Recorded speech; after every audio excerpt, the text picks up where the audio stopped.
নামাজ জায়েজ হবে না। সেই জন্য এটার নাম হচ্ছে সূরাতুস সালাত।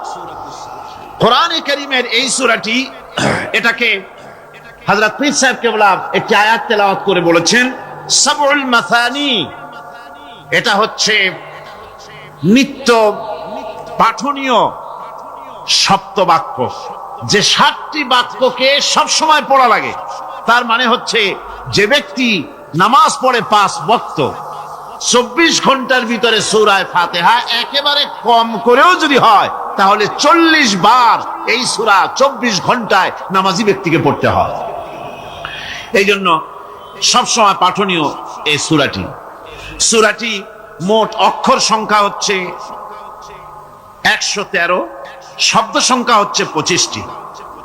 এটি হচ্ছে সূরা ফাতিহা। একটি রুকু, 7টি আয়াত। নাজিলের অবতীর্ণ হওয়ার স্থান হচ্ছে মক্কা আল মুকাররমা। রাসূল করিম সাল্লাল্লাহু আলাইহি ওয়াসাল্লামের মক্কি জিন্দেগিতে সূরাটি অবতীর্ণ হয়। শুরু হচ্ছে সূরা ফাতিহা। আলহামদুলিল্লাহি রাব্বিল আলামিন। সূরা ফাতিহা আমি বলি এটি যেন একটি অভিনন্দন পত্র। এটি কি? অভিনন্দন পত্র। বান্দা দিচ্ছে তার রবকে, রবের ভাষায় শেখানো অভিনন্দন পত্র বান্দা তার রবকে প্রকাশ করছেন, দিচ্ছেন। অভিনন্দন পত্রে 3টা জিনিস থাকে, আপনারা লক্ষ্য করে শুনলে বুঝতে পারবেন ইনশাআল্লাহ। একবার ভাবুন যে কত বড় কথা 30 পারা কোরআনের মধ্যে যা আছে তার সবটা আল্লাহ পাক তার সারাংশ সূরা ফাতিহায় ঢুকাইছেন। তাহলে এটা জিনিসটা কি এটা বুঝতে হবে, এবং সেই ধরনের অন্তর নিয়ে, মন নিয়ে বসতে হবে আর বুঝতে চেষ্টা করতে হবে। আমি ধীরে ধীরে আপনাদের সামনে পেশ করব ইনশাআল্লাহ, বিইজনিল্লাহ, বিমাশিয়াতিল্লাহ, বিফদলিল্লাহ। সূরা ফাতিহার মধ্যে আমি বলেছি এটা একটি অভিনন্দন পত্রের মতো। কিরকম? অভিনন্দন পত্রে 3টা জিনিস থাকে। কয়টা জিনিস থাকে? 3টা। প্রথমে থাকে প্রশংসা। অভিনন্দন পত্রে প্রথমে কি থাকে? প্রশংসা। 2 নম্বরে থাকে পরিচয়। 3 নম্বরে থাকে দাবি। 3 নম্বরে থাকে দাবি। প্রথমেই দাবি করা হয় না, এটা ঠিক না। প্রথমেই প্রশংসা। সমস্ত অভিনন্দন পত্র আপনারা দেখবেন, মন্ত্রী আসুক, প্রেসিডেন্ট আসুক, অভিনন্দন পত্র পেশ করা হয়, সুন্দর ভাষায় লেখে, হে সংগ্রামী জননায়ক, গরিবের বন্ধু, জাতির কিছু একটা, এইভাবে করে বহুত প্রশংসা করে তারপরে তার নাম খুঁজে পাওয়াই মুশকিল প্রশংসার ঠেলায়। আপনার আগমনী বার্তায় আমাদের এই চট্টগ্রামের আকাশ বাতাস মুখরিত, আবাল বৃদ্ধ বনিতা আনন্দে উদ্বেলিত, কে কি করবে দিশে করতে পারছেন। এরকম প্রশংসা। এই প্রশংসা দিয়ে তারপরে বলে আমরা চট্টগ্রাম কলেজের কর্তৃপক্ষ, আমাদের বেড়া নাই, টিন নাই, চাল নাই, ইট নাই, সিমেন্ট নাই, আমাদের এগুলি দাবি। তাহলে প্রথমে গেল প্রশংসা, 2 নম্বরে পরিচয়, 3 নম্বরে দাবি। মূলত এই ভদ্রতা প্রথমে কেউ বলে না, মন্ত্রী সাহেব চিটাগং এ আসছেন তো, আমাদের দাবি না মিটাইয়া ঠ্যাং আস্ত নিয়ে ঢাকা ফিরতে পারবেন না, এরকম বলে নাকি? এরকম বললে কিছুই পাওয়া যাবে না। মূলত এই যে ভদ্রতা, এই শালীনতা, এই শিষ্টাচার শিক্ষা দিয়েছে আল কোরআন। সুবহানাল্লাহ বিহামদিহি। বান্দাকে কিছু চাইতে হবে, আর চাওয়াটা শিখাইছেন কে? আল্লাহ। কে শিখিয়েছেন?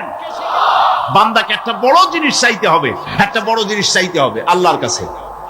সে চাওয়াটা কি সেটাও আল্লাহ শিখিয়েছেন। যেহেতু আমরা তো জানি না, বুঝি না, আল্লাহ আমাদের কত মেহেরবান, তার কত দয়া, আমাদের শিখাই দিচ্ছেন কেমনে প্রশংসা করতে হবে, কেমনে পরিচয় দিতে হবে, আর কেমনে দাবি করতে হবে।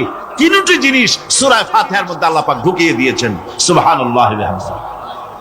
সুতরাং বলা হচ্ছে, আল্লাহ পাক বলছেন আলহামদুলিল্লাহি রাব্বিল আলামিন। সমস্ত প্রশংসা, যাবতীয় প্রশংসা সবকিছু আল্লাহ পাকের জন্য, যিনি রব্বুল আলামিন, যিনি বহু জগতের, অসংখ্য জগতের যিনি পালনেওয়ালা, তার জন্যই সমস্ত প্রশংসা।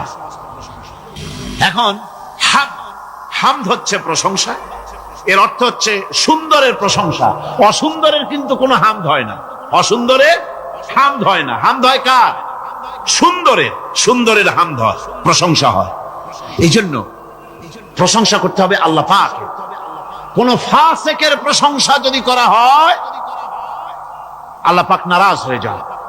আল্লাহ পাকের আরশ গোসায় থরথর করে কাঁপতে থাকে। প্রশংসা হবে কেবলমাত্র কার? আল্লাহ পাকের। এবং এই প্রশংসা সবটুকু হামদের আগে আলিফ লাম লাগানো হয়েছে। এটা হচ্ছে জিন্স বা ইস্তিকরার, অর্থাৎ সমস্ত বস্তুকে বোঝাবার জন্য আল শব্দকে ব্যবহার করা হয়েছে। আলহামদু, সমস্ত প্রশংসা সেই আল্লাহ পাকের, যিনি তামাম জাহানকে সৃষ্টি করেছেন এবং প্রতিপালন করেছেন। আল্লাহ রাব্বুল আলামিন বলেন, আমরা শুরু করছি সূরা ফাতিহা। অভিনন্দন পত্র দিচ্ছি, কারে দিচ্ছি? আল্লাহ পাককে দিচ্ছি। সেখানেও ভাষা দিয়ে রব্বুল আলামিন বলেন, প্রশংসা করো আলহামদুলিল্লাহি রাব্বিল আলামিন। সমস্ত প্রশংসা আল্লাহ পাকের, যিনি হচ্ছেন রব। যিনি কি? রব। এখন এই রব শব্দের বাংলা অর্থ করা হয় প্রভু, লালনকারী, প্রতিপালনকারী। কিন্তু এই অর্থ যথেষ্ট নয়। কোরআনে কারিমে যে রব বলা হয়েছে তার অর্থ হচ্ছে, তার অর্থ ব্যাপক, অনেক বিশাল এর অর্থ। এ রব কাকে বলে আমি রবের সমস্ত ব্যাখ্যা করতে পারবো না, তবে অল্প কথায় এমন ভাবে বলতে চেষ্টা করব যাতে করে আপনাদের বুঝে আসবে ইনশাআল্লাহ। আমরা বলি ইনশাআল্লাহ। এখন আপনারা যদি আমাকে প্রশ্ন করেন যে অত কথা বুঝি না, এক লাইনে এক বাক্যে বুঝায় দেন রব কাকে বলে, তাহলে আমি কথাটা এইভাবে বলবো, যাহার যখন যে জিনিসের যতটুকু প্রয়োজন তাহাকে তখন সেই জিনিস ফরিয়াদ করার আগে যিনি পৌঁছে দেন তার নাম হচ্ছে রব। এ রব হচ্ছে তার মধ্যে রুবুবিয়তের সম্পূর্ণ কোয়ালিটিতে ভর্তি। আল্লাহ পাকের মধ্যে রুবুবিয়তের কোয়ালিটি। রব শুধু সৃষ্টি করেই ছেড়ে দেন না, প্রতিপালন করেন, পূর্ণতায় পৌঁছে দেন। সুবহানাল্লাহ বলতে ইচ্ছে করে না ভাইরা? দেখেন আল্লাহ রাব্বুল আলামিন এমন রব, বাংলাদেশের কুকুর আর আমেরিকা ইউরোপের শীত প্রধান দেশের কুকুর একরকম নয়। আমাদের দেশের পশু ইউরোপ আমেরিকা শীত প্রধান দেশের পশু একরকম নয়। তার কারণ হলো আমাদের দেশে শীত কম, নাতিশীতোষ্ণ অঞ্চলের মধ্যে খানিকটা পড়ে যায়। এখানে পশুদের গায়ে কম পশম থাকলে কোনো অসুবিধা নাই। ভেড়া, ঘোড়া, কুকুর, বন্য প্রাণীকে কেউ তো কম্বল দেয় না, ল্যাপ দেয় না, রাজাই দেয় না, খাতা দেয় না, চাদর দেয় না।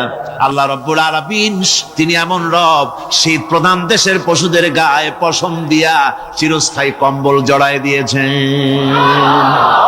এটা হচ্ছে রব। প্রতিপালনের পদ্ধতি কি সুন্দর করে তিনি প্রতিপালন করছেন, কি সুন্দর করে তিনি পশু পক্ষীগুলিকে তাদের আহার জোগাড় করছেন, প্রতিপালন করছে। তিনি রব, মানুষকে সৃষ্টি করেছেন, আমাদেরকে সৃষ্টি করেছেন, সব প্রয়োজন মিটাইছেন। সুবহানাল্লাহ ওয়া বিহামদিহি, সকল প্রয়োজন মিটিয়েছেন, একটা জিনিস বাদ রাখেন। কোরআন হচ্ছে আল্লাহ পাকের দেওয়া এক মহান বিধান, যে কোরআনের কারণে আল্লাহ পাক আমাদেরকে হেদায়েত দান করেছেন। সুতরাং এই কোরআন হচ্ছে, কোরআনের মধ্যে যা আছে, গোটা কোরআনে যা আছে সব সূরা ফাতিহায় আছে। সুবহানাল্লাহ ওয়া বিহামদিহি।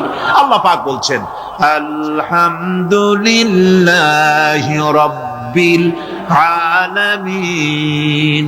মুহাব্বতের সাথে পড়েন সবাই, আলহামদুলিল্লাহি রাব্বিল আলামিন। সমস্ত প্রশংসা, যাবতীয় প্রশংসা সে আল্লাহ পাকের, যিনি তামাম জাহানের পালনেওয়ালা রব। আল্লাহ পাক তার কাছে যখন বান্দা আলহামদুলিল্লাহি রাব্বিল আলামিন বলে, তখন প্রশ্ন হয় যে তার যার প্রশংসা তুমি করছো, তোমরা করছো, তার কি আরো কোনো গুণকীর্তন আছে নাকি? আমরা বলি আর রহমানির রহিম, তিনি পরম দাতা এবং দয়ালু। রহমান এবং রহিম দুটি হচ্ছে সমঅর্থবোধক, প্রায় কাছাকাছি অর্থবোধক শব্দ। অসীম মেহেরবান এবং বিশেষ করুণাময় তিনি, যিনি রহমান এবং রহিম। রহমান রহিম আল্লাহ পাকের দুটি গুণবাচক নাম।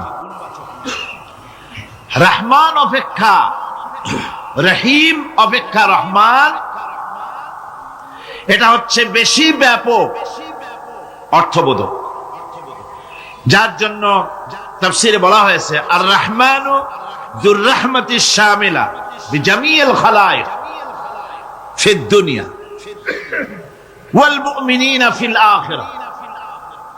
অর্থাৎ রহমান তিনি, যিনি এমন রহমতের মালিক যা বিশেষত গোটা বিশ্বের সমস্ত মানুষের জন্য প্রযোজ্য। আর রহিম হচ্ছে শুধু কিয়ামতের দিন পৃথিবীতে রহমান তিনি দয়াবান পৃথিবীর সমস্ত মানুষের জন্য, এবং কিয়ামতে শুধু মুমিনদের জন্য। রহমান কিয়ামতে শুধু মুমিনদের জন্য। আর রহিম হচ্ছে আর রহিম যুর রাহমাতি শামিলা লিল মুমিনিনা ইয়াউমিল কিয়ামা। রহিম হচ্ছে শুধুমাত্র কিয়ামতের দিন আল্লাহ রাব্বুল আলামিন শুধু মুমিন লোকদের জন্য এই বিশেষ দয়া কিয়ামতের দিন করবেন। এখন রহমান হচ্ছেন পৃথিবীর সমস্ত মানুষের জন্য, সমস্ত প্রাণীর জন্য। তার দান থেকে কেউ বঞ্চিত থাকবে না, সকলের জন্য তার দানের দরজা অবারিত, উন্মুক্ত। এই পৃথিবীর মুখে আমরা দেখতে পাই মানুষ তার বন্ধুদেরকেই দেয়, শুধু সরকার হোক আর সাধারণ মানুষ হোক, আপনজনদেরকে নিজের দলকেই বেশি দেয়। কথা ঠিক কিনা? নিজের দলের প্রতি, আত্মীয় স্বজনের প্রতি স্বজন প্রিয়তা মানুষের শরীরের ভিতরে রোগ হিসাবে কাজ করে, আর এভাবে করে নিজের দল আর আত্মীয় স্বজনকে বেশি করে সুযোগ সুবিধা দেয়। শত্রুকে কেউ দেয় না, শত্রুকে কেউ ডেকে ডেকে কোনো জিনিস দিতে চায় না বা দেয় না।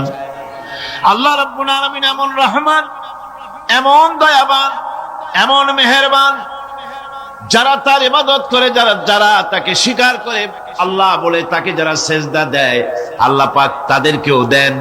আর যারা আল্লাহকে অস্বীকার করে, আল্লাহ রাব্বুল আলামিনকে মানে না, তার গুণাবলী কি স্বীকার করে না, তার অস্তিত্ব স্বীকার করে না, তারপরেও আল্লাহ রাব্বুল আলামিন কোন নাফরমান বান্দাকেও রহমত থেকে বঞ্চিত করেন না।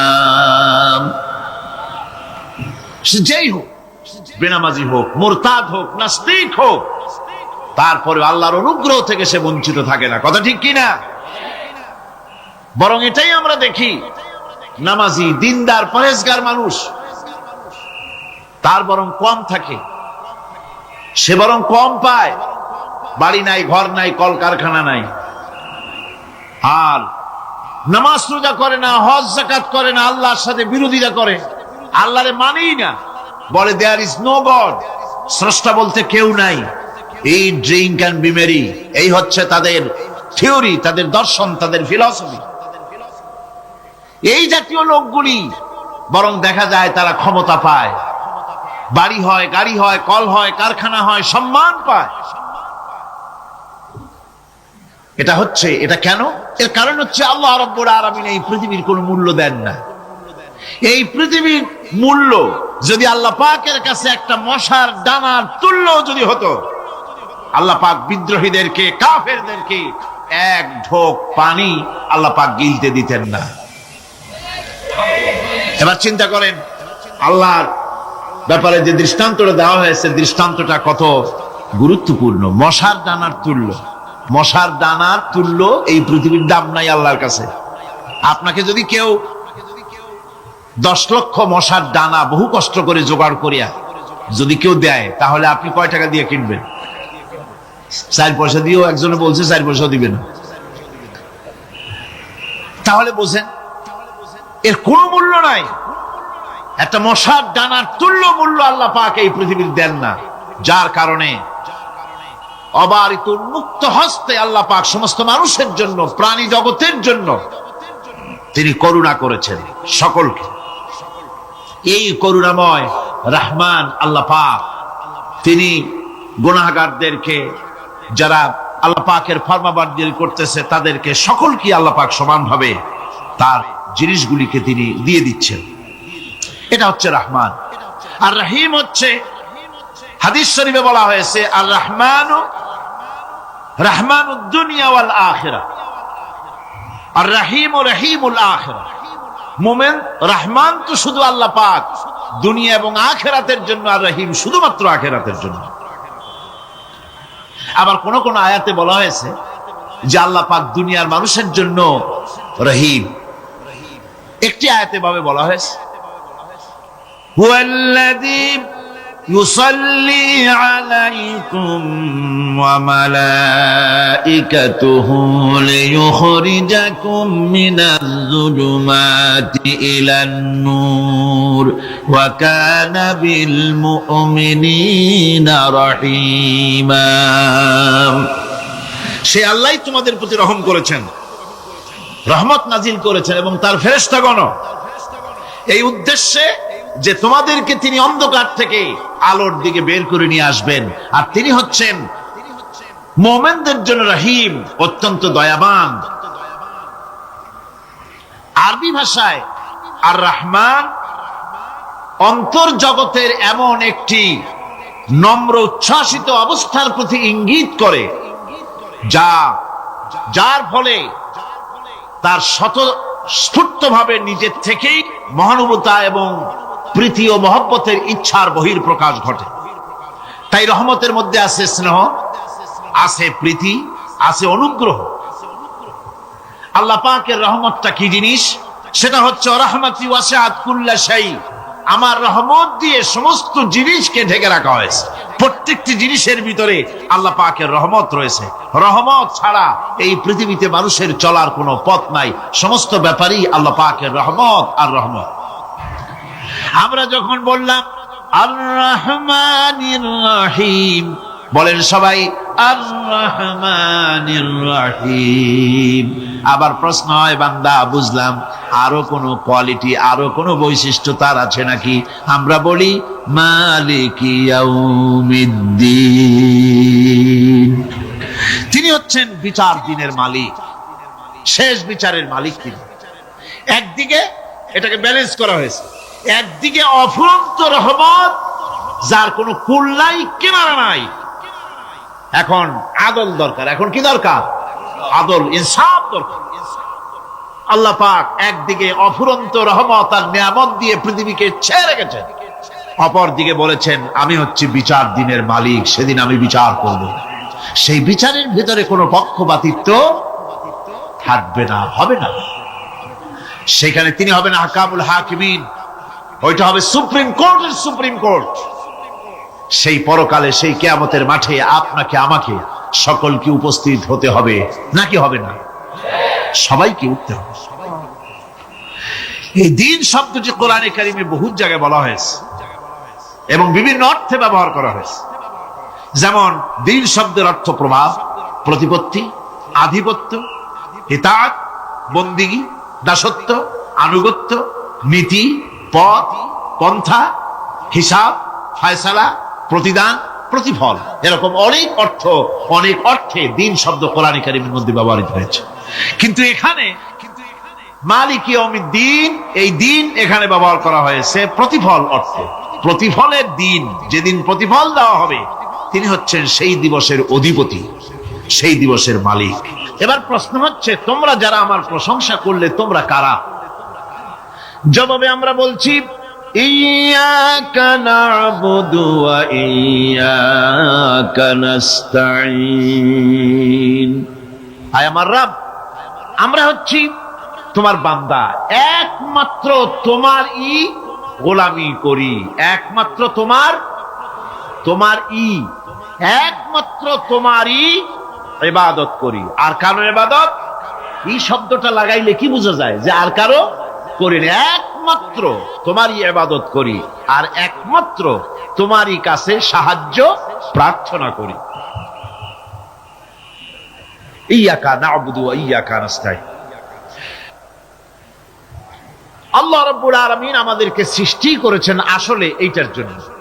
সৃষ্টি করেছেন কিসের জন্য?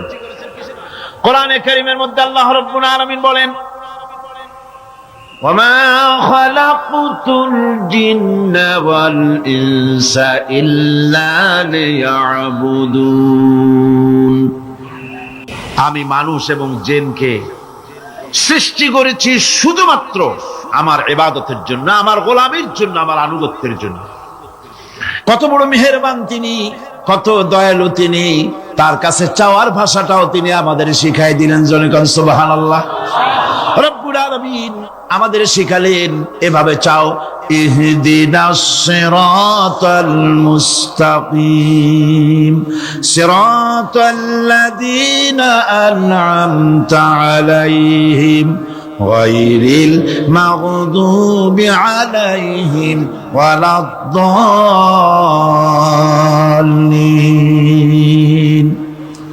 হায় আল্লাহ, ইহদিনাস সিরাতাল মুস্তাকিম, একটা রাস্তা চাই, সহজ সরল সঠিক একটি পথ চাই তোমার কাছে।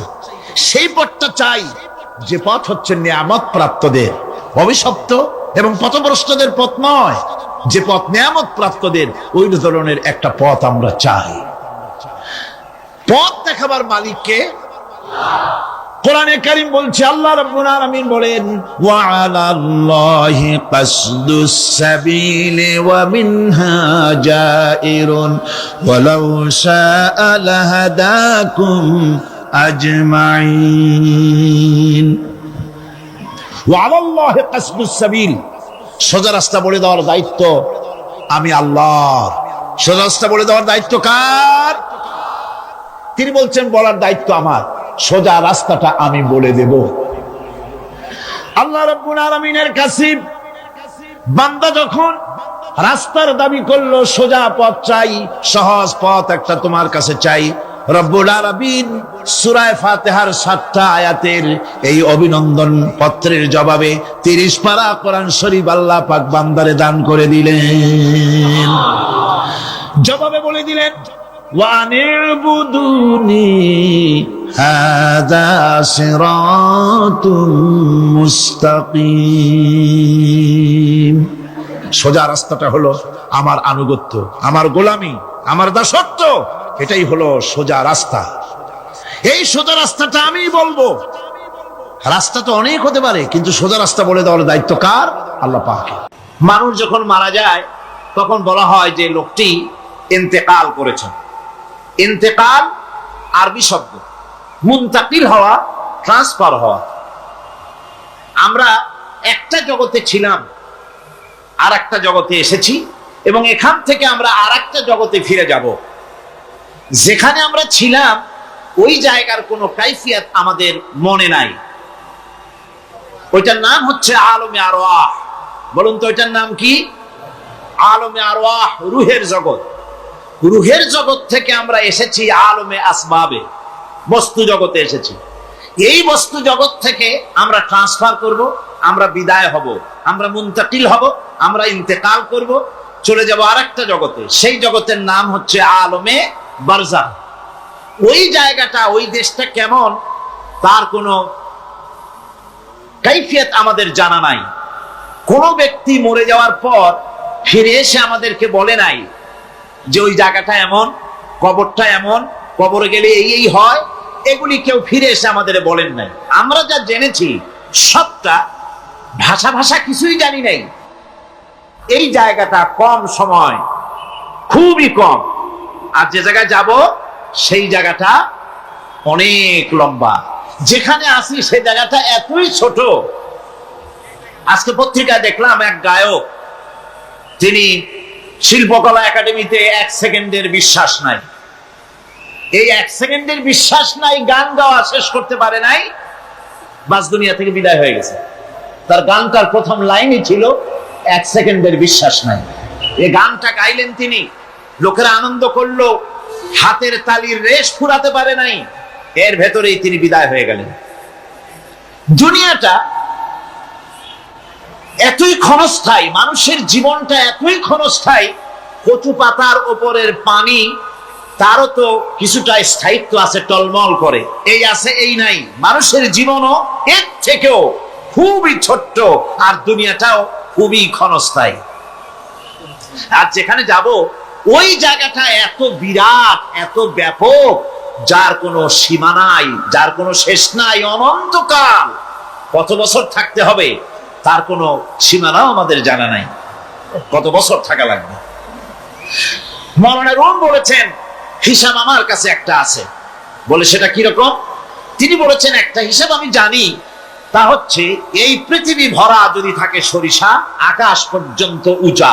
মাওলানা রুম আলাইহির রাহমা তিনি বলছেন, আর সপ্ত আকাশের উপরে থাকে যদি একটি ছোট্ট পাখি, ওই পাখিটা পৃথিবীতে এসে একটা দানা নিয়ে যাবে, 7 আকাশের উপরে রাখবে, 70,000 বছর বিশ্রাম করবে, আবার আসবে আর একটা দানা নিয়ে গিয়ে 7 আকাশের উপরে রেখে 70,000 বছর বিশ্রাম করবে। মাওলানা রুম বলেন এমনি করে ওই পাখিটি 70,000 বছরের বিরতিতে একটা একটা দানা নিতে নিতে তামাম পৃথিবীর সমস্ত দানাগুলি যদি 7 আকাশের উপরে নেওয়া হয়েও যায়, তবুও আল্লাহ রাব্বুল আলামিন মানুষের জন্য যে পরকালের জীবন তৈরি করেছেন সেই জীবনের শেষ হবে না। কি বিশাল, কি জীবন যার কোনো শেষ নাই। শুধু বিচারের দিনটা হবে 50,000 সানা মিম্মা তাউদ্দুন। দুনিয়ার হিসাব মতে যে তোমরা গণো, এই গণনা মতে 24 ঘন্টার দিন, 7 দিনের সপ্তাহ, 30 দিনের মাস, 52 সপ্তাহের বছর, এইভাবে করে মাস দিন যেভাবে তোমরা গণনা করো, 50,000 বছর পৃথিবীর 50,000 বছর যত বড় লম্বা, কিয়ামতে শুধু বিচারের দিনটাই হবে এত বড় লম্বা। সুবহানাল্লাহ। সুতরাং সেই পরকাল, এই পরকালের উপরে বিশ্বাস, এটা হলো সবচেয়ে গুরুত্বপূর্ণ একটি বিষয়। কোরআনে কারিমে সম্ভবত এমন কোন পৃষ্ঠা নাই যেখানে সরাসরি অথবা আকারে ইঙ্গিতে পরকালের কোনো কথা বলা হয় নাই। সম্ভবত কোরআনে কারিমের এমন কোন পৃষ্ঠা নাই। কোরআনে কারিমের ভেতরে মওত, হাসর, জাহান্নাম, জান্নাত, তারপরে সিরাত, মিজান, মানাজির কিয়ামত ইত্যাদি, অর্থাৎ মৃত্যুর পরের জীবন সম্পর্কে আল্লাহ পাক কোরআনে যা আলোচনা করেছেন তা যদি এক জায়গায় করা যায়, তা অন্তত গোটা কোরআন শরীফের 1/3 10 পারার সমান হয়ে যাবে।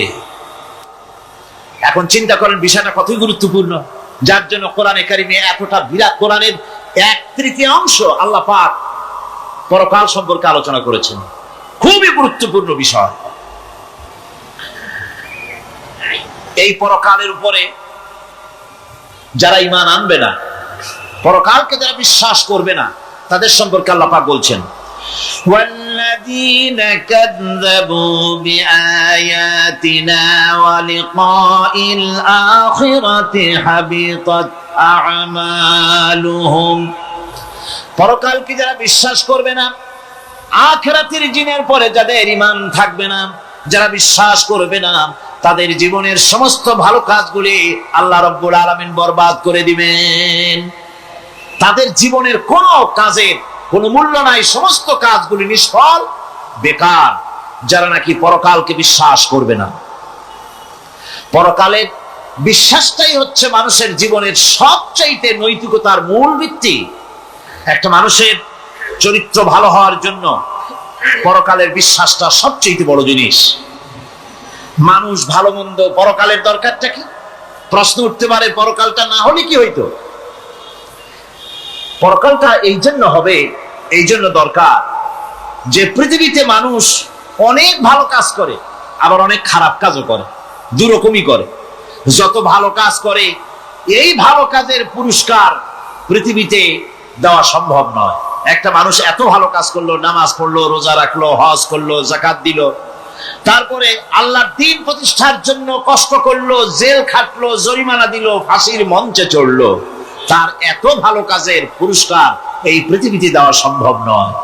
এজন্য এমন একটা সময় দরকার যেখানে এগুলির এই বিরাট একটা লম্বা সময় তাকে পুরস্কার দেওয়া যায়, সেজন্য পরকালের প্রয়োজন। আবার পৃথিবীতে এমন বহু লোক আছে যারা এত অন্যায় করে যে অন্যায়ের শাস্তি পৃথিবীতে এই সীমিত সময় দেওয়া সম্ভব নয়। যেমন দৃষ্টান্ত দিতে গিয়ে আমি বলি যে একটা মানুষ যদি একটা মানুষকে হত্যা করে, তাহলে আপনি তাকে ওই একটা হত্যার বিনিময়ে তাকেও আপনি হত্যা করলেন, তাকেও ফাঁসি দিয়ে দিলেন। কিন্তু একটা মানুষ যদি লক্ষ লক্ষ মানুষ হত্যার কারণ হয়, একটা মানুষ যদি অনেকগুলি মানুষ মারে, তাহলে অনেকগুলি মানুষ মারার শাস্তি তো একটা জীবনের উপরে আপনি দিতে পারেন না। তাকে তো, তার জীবন তো একটাই, তার জীবন কয়টা? একটা গুলি করলেন, ফাঁসি দিয়ে দিলেন, তার একটা জীবন গেল। কিন্তু সে তো মেরেছে অনেক, তার কারণে তো লক্ষ লক্ষ মরছে। কাজে এই শাস্তি পৃথিবীতে দেওয়া সম্ভব নয় বলে এমন একটা জায়গা দরকার যেখানে এই ধরনের বড় রকমের শাস্তি, দীর্ঘমেয়াদী শাস্তি দেওয়া যায়, শরীরটাও সেরকমের বানানো যায়, এই ধরনের করে একটি জায়গা দরকার। সেই জায়গার নাম হচ্ছে পরকাল, সেই জায়গাটার নাম হচ্ছে আখিরাত। সুতরাং পরকালে যে বিশ্বাসী ব্যক্তি, সে ব্যক্তি চুরি, ডাকাতি, জেনা, ব্যভিচার, হত্যা, ধর্ষণ ইত্যাদি থেকে তিনি হবেন মুক্ত। আর যে ব্যক্তি পরকালকে বিশ্বাস করবে না, তার দ্বারা হবে না এমন কোনো কাজ নাই, সবকিছুই তার দ্বারা সম্ভব। এরপরে আল্লাহ পাক বলছেন যে পরকাল বিশ্বাস মানুষকে দায়িত্ববান বানায় দেয়। পরকালের বিশ্বাস মানুষকে কি বানায়? দায়িত্ববান বানায়। যেহেতু তোমার তো খালি খালি সৃষ্টি করা হয় না। আল্লাহ রাব্বুল আলামিন কোরআনে কারীমের মধ্যে বলছেন, আফাহাসিবতুম আন্নামা খালাকনাকুম আবাসান ওয়া আন্নাকুম ইলাইনা লা তুরজাউন। লোকেরা কি ভেবেছে, তোমরা কি এটাই মনে করেছো যে আমি তোমাদেরকে এমনি এমনি সৃষ্টি করেছি আর তোমাদেরকে আমার কাছে ফিরে আসতে হবে না? এটাই কি ভেবেছো তোমরা? তোমাদেরকে সৃষ্টি করা হয়েছে এবং তোমাদেরকে আমার দরবারে সকলকেই ফিরে আসতে হবে। পৃথিবীতে এমন কেউ নাই যে পৃথিবীতে টিকে থাকতে পারবে, সমস্ত মানুষকেই আল্লাহর দরবারে ফিরে যেতে হবে। আল্লাহ পাক কোরআনে কারীমের অন্যত্র বলেছেন, আয়াহসাবুল ইনসানু আইয়ুতরাকা সুদা। মানুষ কি ভেবেছে যে আমি তাকে নিরর্থক সৃষ্টি করেছি, তার কোনো হিসাব হবে না, তার কোনো দেখার মতো কেউ নাই, তাকে এমনি এমনি আমি সৃষ্টি করেছি? তা না, প্রত্যেকটি মানুষকেই বিচক্ষণতার দাবি হিসেবে সৃষ্টি করা হয়েছে এবং তার সব কিছুকেই দেখা হচ্ছে। আল্লাহ পাক সব দেখতে পাচ্ছেন, তার নজরের সামনে আছে। আল্লাহ পাক দেখেন এবং শোনেন। আমরাও দেখি, আমরাও শুনি, কিন্তু আল্লাহ পাকের দেখা আর আমাদের দেখা, আল্লাহর শোনা আর আমাদের শোনা একরকম নয়। আল্লাহ পাক বলেন, দেখার জন্য অবশ্যই একজন আছেন, তিনি হচ্ছেন আল্লাহ রাব্বুল আলামিন। কে দেখতে পান? জোরে সরে বলেন, কে দেখতে পান? আল্লাহ পাক সব দেখেন, সব শোনেন। এমনকি সমুদ্রের অতল তলদেশে কোন পাথরের সাথে লাগানো, বালু কণার সঙ্গে লাগানো ছোট্ট একটি পোকা, যা মাইক্রোস্কোপ যন্ত্র ছাড়া দেখা যায় না, এমন ছোট্ট পোকাটিও যদি চিৎকার মারে ক্ষুধার যন্ত্রণায় বা পেটের যন্ত্রণায় বা কষ্টে পড়ে কোনো চিৎকার যদি মারে, সমুদ্রের কেউ শোনার কথা নয়, জমিনের উপরে কেউ শোনার কথা নয়, অন্তরিক্ষের কারো শোনার কথা নয়। আল্লাহ রাব্বুল আলামিন বলেন, সেই ক্ষীণ আওয়াজটুকুনো তোমার আল্লাহ পাক শুনতে পান। সব তিনি শুনতে পান এবং দেখতে পান, তার চোখের সামনে সব রয়েছে। সুতরাং আসল কথা হচ্ছে, মানুষেরা পরকালের চাইতে দুনিয়ার গুরুত্ব দেয় বেশি। বাল তুসিরুনাল হায়াতাদ দুনিয়া ওয়াল আখিরাতু খায়রুন ওয়া আবকা। তোমরা পার্থিব জীবনকে অগ্রাধিকার দিয়েছো, আর পরকাল হচ্ছে উত্তম এবং স্থায়ী। পরকাল হচ্ছে উত্তম। পৃথিবী একটা নিকৃষ্ট জায়গা, একটা ছোট্ট জায়গা পৃথিবী। এটার আরবি হচ্ছে কি বলুন তো? পৃথিবীর আরবি কি? দুনিয়া। এটাকে দুনিয়া, দুনিয়া শব্দটা এসেছে আদনা শব্দ থেকে, তুচ্ছ, নিকৃষ্ট, এটা কোনো দাম নাই। আর এই জন্য হাদিস শরীফে এসেছে যে এই পৃথিবীর মূল্য যদি আল্লাহর কাছে মশার ডানা তুল্য যদি হতো, তাহলে কাফেরকে এক ঢোক পানি আল্লাহ পাক গিলতে দিতেন না। পৃথিবীর মূল্য যদি আল্লাহ পাকের কাছে একটা মশার ডানার তুল্য যদি হতো, তাহলে আল্লাহ রাব্বুল আলামিন কাফেরকে এক ঢোক পানি গিলতে দিতেন না। তার মানে এটার কোনো দাম নাই। তো যেটার দাম নাই সেটার দাম আমরা খুব বেশি দিয়েছি। আর পরকাল হচ্ছে স্থায়ী, চিরস্থায়ী জায়গা, সেই চিরস্থায়ী জায়গার আমরা মূল্য দেই নেই। যেমন আমরা দেহের মূল্যটা বেশি দেই, আত্মার মূল্যটা কম দেই। দেহটারে সাজাই বেশি। এই দেহটার জন্য দেখছেন অবস্থা, শীতকালে কত ক্রিম মাখে, পায়ে ভ্যাসলিন মাখে, মুখে ক্রিম মাখে, হাতে জেলি মাখে, তারপরে ঠোঁটে আরো কিছু মাখে, এরপরে এতগুলি মাইখা তারপরে জামা কাপড় সেন্ট আতর কত কিছু সমানে মাখতে থাকে শরীরের জন্য, এত যত্ন। তারপরে ভুরি ভোজন পাইকারি দরে খায়, জনমের মতো খায়, খাওয়ার চোটে পেট যায় একদিক, পাছা যায় আর একদিক, মাথা যায় আর একদিক, আস্তে আস্তে দুমবার সাইজ হয়ে যায় মানুষের বডিটা। যে শরীরটার কোনো দাম নাই, কোনো মূল্য নাই। আপনারা সত্য করে বলেন, দামটা কার? শরীরের দেহের দাম বেশি না আত্মার দাম বেশি? কোনটার দাম? কার দাম? আত্মাটার দাম বেশি। এটা মুখ দিয়ে বললেন, কিন্তু আসলে মনের কথা হইলে আত্মারে আপনারা কিছু খাইতে দিতেন। আত্মাকে তো কিছু খেতে দেওয়া হয় না। দেহটারই আত্মাটার দাম যদি বেশি না হবে, মানুষ মরে গেলে পরে যায়টা কি? চোখ আছে, কান আছে, মুখ আছে, হাত আছে, পা আছে, সবই তো রয়ে গেল। গেলটা কি? কি যাওয়ার কারণে? প্রাণের সন্তান, কলিজার টুকরা সন্তান বলে, মা বাবার কাছে আমার যেতে ভয় করে। ছোট্ট বাচ্চা বাবার কাছে যেতে চায় না, প্রাণীদিকা স্ত্রীও যেতে চায় না। মা বাবা আত্মীয় স্বজন সবাই বলে, তাড়াতাড়ি বিদায় করো, তাড়াতাড়ি বিদায় করো। কি যাওয়ার জন্য? কি ছিল মূল্যবান জিনিস, আর ওইটা যাওয়ার জন্যই পরিণতি হলো। সেটার নাম হলো রুহু। যে আত্মাটার বেশি মূল্য, সেইটার মূল্য মানুষেরা দেয় না। এই আত্মাটা কি জিনিস? আল্লাহ পাক নবীর কাছে প্রশ্ন করা হয়েছে রূহ সম্পর্কে, আল্লাহ তার জবাব দিয়েছেন, ওয়াইয়াস আদুনাকা আনির রূহ কুলির রূহু মিন আমরি রাব্বি। নবী হে, আপনাকে প্রশ্ন করা হয় রূহ কি জিনিস, আপনি বলুন এটি হচ্ছে আল্লাহর হুকুম। আল্লাহর একটা হুকুম মানুষের ভিতরে কাজ করে। এটা এতই গুরুত্বপূর্ণ, ওটা থাকলে আমরা বাঁচি, ওটা না থাকলে আমরা মরে যাই। এখন যেটার গুরুত্ব বেশি সেটাকে খাইতে দেই না, সেটার জন্য কোনো যত্ন নাই, খোঁজ নাই, খবর নাই। সকালবেলায় ব্রেকফাস্ট, নাস্তা, লাঞ্চ, ডিনার, বিকালের চা, ফলারি, কোনো জিনিসের অভাব নাই, সমানে খায় আর সমানে শরীরটারে বাঁচায়। আর যেটার কারণে বডিটা বাঁচে তার কোনো খোঁজ খবর নাই। ওটারও কিছু খাবার দিতে হবে। ওটারে কি খাওয়াবেন? ওটাই কি ফুলকপি খাবে? শীতের দিনের লাল শাক খাবে? লট্টা মাছ খাবে নাকি? খাবেন। রূপচান্দাও খাবেন। শীতকালের ভাপা পিঠাও না, ধুপি পিঠা কি কন আপনারা, এগুলোও খাবেন। সুতরাং এই যে শরীর, আপনার আত্মাটা, ওরে খাইতে দিবেন কি?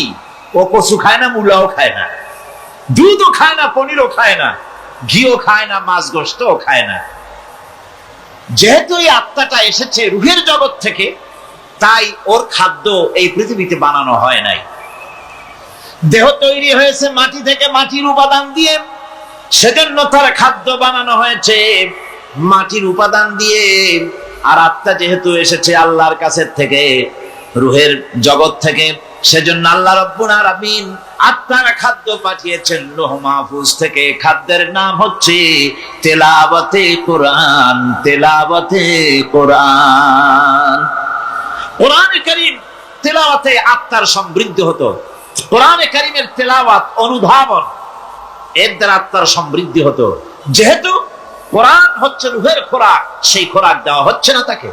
কাজে আমি বলতেছিলাম যে যে জিনিসের মূল্য বেশি আমরা তার মূল্য দিতে জানি না, যেটার মূল্য কম সেটার মূল্য দেই বেশি। অনুরূপ ভাবে এই পৃথিবীর কোনো দাম নয়, আল্লাহ পাক বলছেন, সেই জিনিসটার মূল্য আমরা বেশি দিলাম, আর পরকালের চিন্তা আমাদের দিল থেকে উবে গেল। এই জন্য আল্লাহ রাব্বুল আলামিন বলেন, ইন্নাল্লাযীনা লা ইউমিনুনা বিল আখিরাতি যায়্যান্না লাহুম আ'মালাহুম ফাহুম ইয়ামাহুন। যারা পরকালের প্রতি ঈমান আনে না, পরকালকে যারা বিশ্বাস করে না, তাদের ক্রিয়াকাণ্ডকে তাদের কাছে চিত্তাকর্ষক বানায় দেওয়া হয়, আর এভাবে তারা পথভ্রষ্ট হয়ে যায়। দুনিয়া তাদের কাছে বেশি মজা লাগে, দুনিয়াটা বেশি ভালো লাগে। কয় হুজুর তাফসীরের মাহফিল ভালো লাগে, আবার যখন কীর্তন শুনতে যাই, সিনেমা দেখতে যাই, তাও খারাপ লাগে না, তাও ভালো লাগে। মিলাদ শরীফও ভালো লাগে, কীর্তনও ভালো লাগে, ওয়াজ মাহফিলও ভালো লাগে, গানও ভালো লাগে, সিনেমাও ভালো লাগে। এই যে দুই জিনিস ভালো লাগে, এটা হলো মুনাফিকি রোগ। এটা কি রোগ বলেন না সবাই? এটা কি রোগ? মুনাফিকি রোগ। ঈমানের স্বাদ যখন নষ্ট হয়, তখন এই অবস্থার সৃষ্টি হয়। বিষাক্ত সাপ যখন মানুষকে দংশন করে, রাতের অন্ধকারে বিষাক্ত সাপে মানুষকে দংশন করেছে, ওঝা আনা হলো। ওঝা এসে সর্বপ্রথম টেস্ট করবে যে সাপটা কি বিষাক্ত না এমনি সাধারণ সাপে তাকে দংশন করেছে, সাপটা কি ধরনের। এটা টেস্ট করার জন্য সাপে কাটা রোগীর মুখে ওঝা মুখের মধ্যে খুব ঝাল মরিচ অথবা লবণ এটা দেয়। দিলে পরে সে যদি বলে পানি পানি লাগে, খুব ঝালওয়ালা মরিচ কিন্তু মুখে পানি পানি লাগে, বুঝতে হবে বিষাক্ত সাপে কামড়িয়েছে। আর যদি ঝালকে ঝাল বলে, লবণকে লবণ বলে, তিতকে তিতো বলে, তাহলে বোঝা যাবে বিষাক্ত সাপে কামড়ায় নাই। তো বিষাক্ত সাপের প্রধান আলামত হলো এই, বিষাক্ত সাপে যখন মানুষকে কাটে, তখন তার প্রথম বিষক্রিয়া হচ্ছে তার রক্তকে জাম করে দেয় আর জিহ্বার স্বাদকে নষ্ট করে দেয়। এই পৃথিবীতে যত বিষাক্ত সাপ আছে, সবচাইতে মারাত্মক আর বিষাক্ত সাপ হচ্ছে শয়তান। সবচাইতে বিষাক্ত সাপ কি? এই শয়তান যাকে ওয়াসওয়াসা দেয়, শয়তান যাকে দংশন করে, শয়তান যারে ফুটবল বানাতে পারে, সর্বপ্রথম তার ঈমানের স্বাদ নষ্ট করে দেয়। তখন আখিরাত ভালো লাগে না, তখন মসজিদ ভালো লাগে না, তখন ওয়াজ মাহফিল ভালো লাগে না, তাফসীর মাহফিল ভালো লাগে না, তখন সিনেমা পছন্দ হয়, গান পছন্দ হয়, মেলা পছন্দ হয়, সাংস্কৃতিক অনুষ্ঠান, নাচ, উল্টাপাল্টা কাম, এই সমস্ত পছন্দ হয়। আল্লাহর ইসলাম ভালো লাগে না, পছন্দ হয় না। আল্লাহ পাক বলেন, পরকালকে যারা অস্বীকার করে, তাদের মনের তাদের জন্য এই দুনিয়াটাকেই তাদের সামনে চিত্তাকর্ষক, তাদের ক্রিয়াকাণ্ডকে চিত্তাকর্ষক করে দেওয়া হয়, আর এর ভেতরেই তারা পড়ে থাকে। ফলে এই সব পরকালে অবিশ্বাসী লোকগুলি অহংকারী হয়। তারা কি হয়? আল্লাহ পাক বলেন, فَالَّذِينَ لَا يُؤْمِنُونَ بِالْآخِرَةِ قُلُوبُهُمْ مُنْكِرَةٌ وَهُمْ مُسْتَكْبِرُونَ। পরকালের প্রতি যারা ঈমান আনে না, পরকালকে যারা বিশ্বাস করে না, তাদের মন সত্য কথাকে অস্বীকার করে, আর এই লোকগুলি অহংকারী হয়ে যায়, ধরাকে সরা জ্ঞান করে। কি হনুরে এই অবস্থার সৃষ্টি হয়ে যায়। সে মনে করে যে পৃথিবী আমার, উলট পালট করে দে মা, লুটে পুটি খাই। পরকালে বিশ্বাস নাই, যা খুশি সে তখন তা করতে থাকে এবং অহংকারী হয়ে যায়। পরকালীন জীবনের অস্বীকৃতি আজকে নতুন কিছু নয়। আজও এক শ্রেণীর লোক আছে যারা বলে পরকাল বলে কিছুই নাই। আল্লাহ সম্পর্কে বলে দেয়ার ইজ নো গড, স্রষ্টা বলতে কিছু নাই। পরকালকেও বিশ্বাস করে না এমন লোক আমাদের দেশে আছে কিনা? কম জোরে কোন আছে কিনা? যথেষ্ট তৈরি হয়েছে এবং বর্তমান সময় বেশি তৈরি হয়েছে। অতীতের কোন সময় ইসলাম আর মুসলিম সেন্টিমেন্ট এত আহত হয় নাই যত এই কয়েক বছরের মধ্যে হয়েছে, ঠিক কিনা? পরকালকে অস্বীকার করেছে, কোরআন শরীফকে আগাগোড়া সংশোধনের কথা বলেছে, আল্লাহকে মিথ্যাবাদী বলেছে। নাউজুবিল্লাহ পড়েন না কেন? নাউজুবিল্লাহি মিন যালিক। আল্লাহকে মিথ্যাবাদী বলা হয়েছে, কোরআনের সংশোধনের দাবি উঠেছে, মাদ্রাসার ভেতরে ডাকাত দুষ্ট পয়দা হয় বলা হচ্ছে। এভাবে করে তারা আল্লাহকে অস্বীকার করেছে, কোরআনকে অস্বীকার করেছে, পরকালকে অস্বীকার করছে। পরকালকে সেই অতীতের যুগের কাফেররাই অস্বীকার করে নাই, বর্তমান যুগেরও এক শ্রেণীর লোকেরা, তারা আবার মুসলমান নামধারী, নাম, মুসলমানি নাম লাগানো আছে, পরকালকে তারা অস্বীকার করছে। এদের ভিত্তি হচ্ছে এই,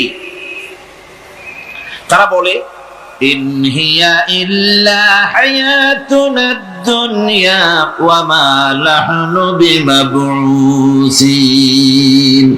তারা বলে এই দুনিয়ার জীবনটাই একমাত্র জীবন, এই দুনিয়ার জীবনই হলো একমাত্র জীবন, আমরা উঠবো না পরকালে, পরকাল বলে কিছুই নাই, পরকাল বলে কোনো জিনিস নাই, আমাদেরকে কিয়ামতে আল্লাহর দরবারে ওঠা লাগবে না। সুতরাং তারা ওমর খৈয়ামের মুরিদ হয়ে যায়। তারা বলতে থাকে এই বেলা ভাই মদ খেয়ে নাও, কাল নিশীতের ভরসা কই, চাঁদনি জাগিবে যুগ যুগ ধরি, আমরা তোমার রবনা সই।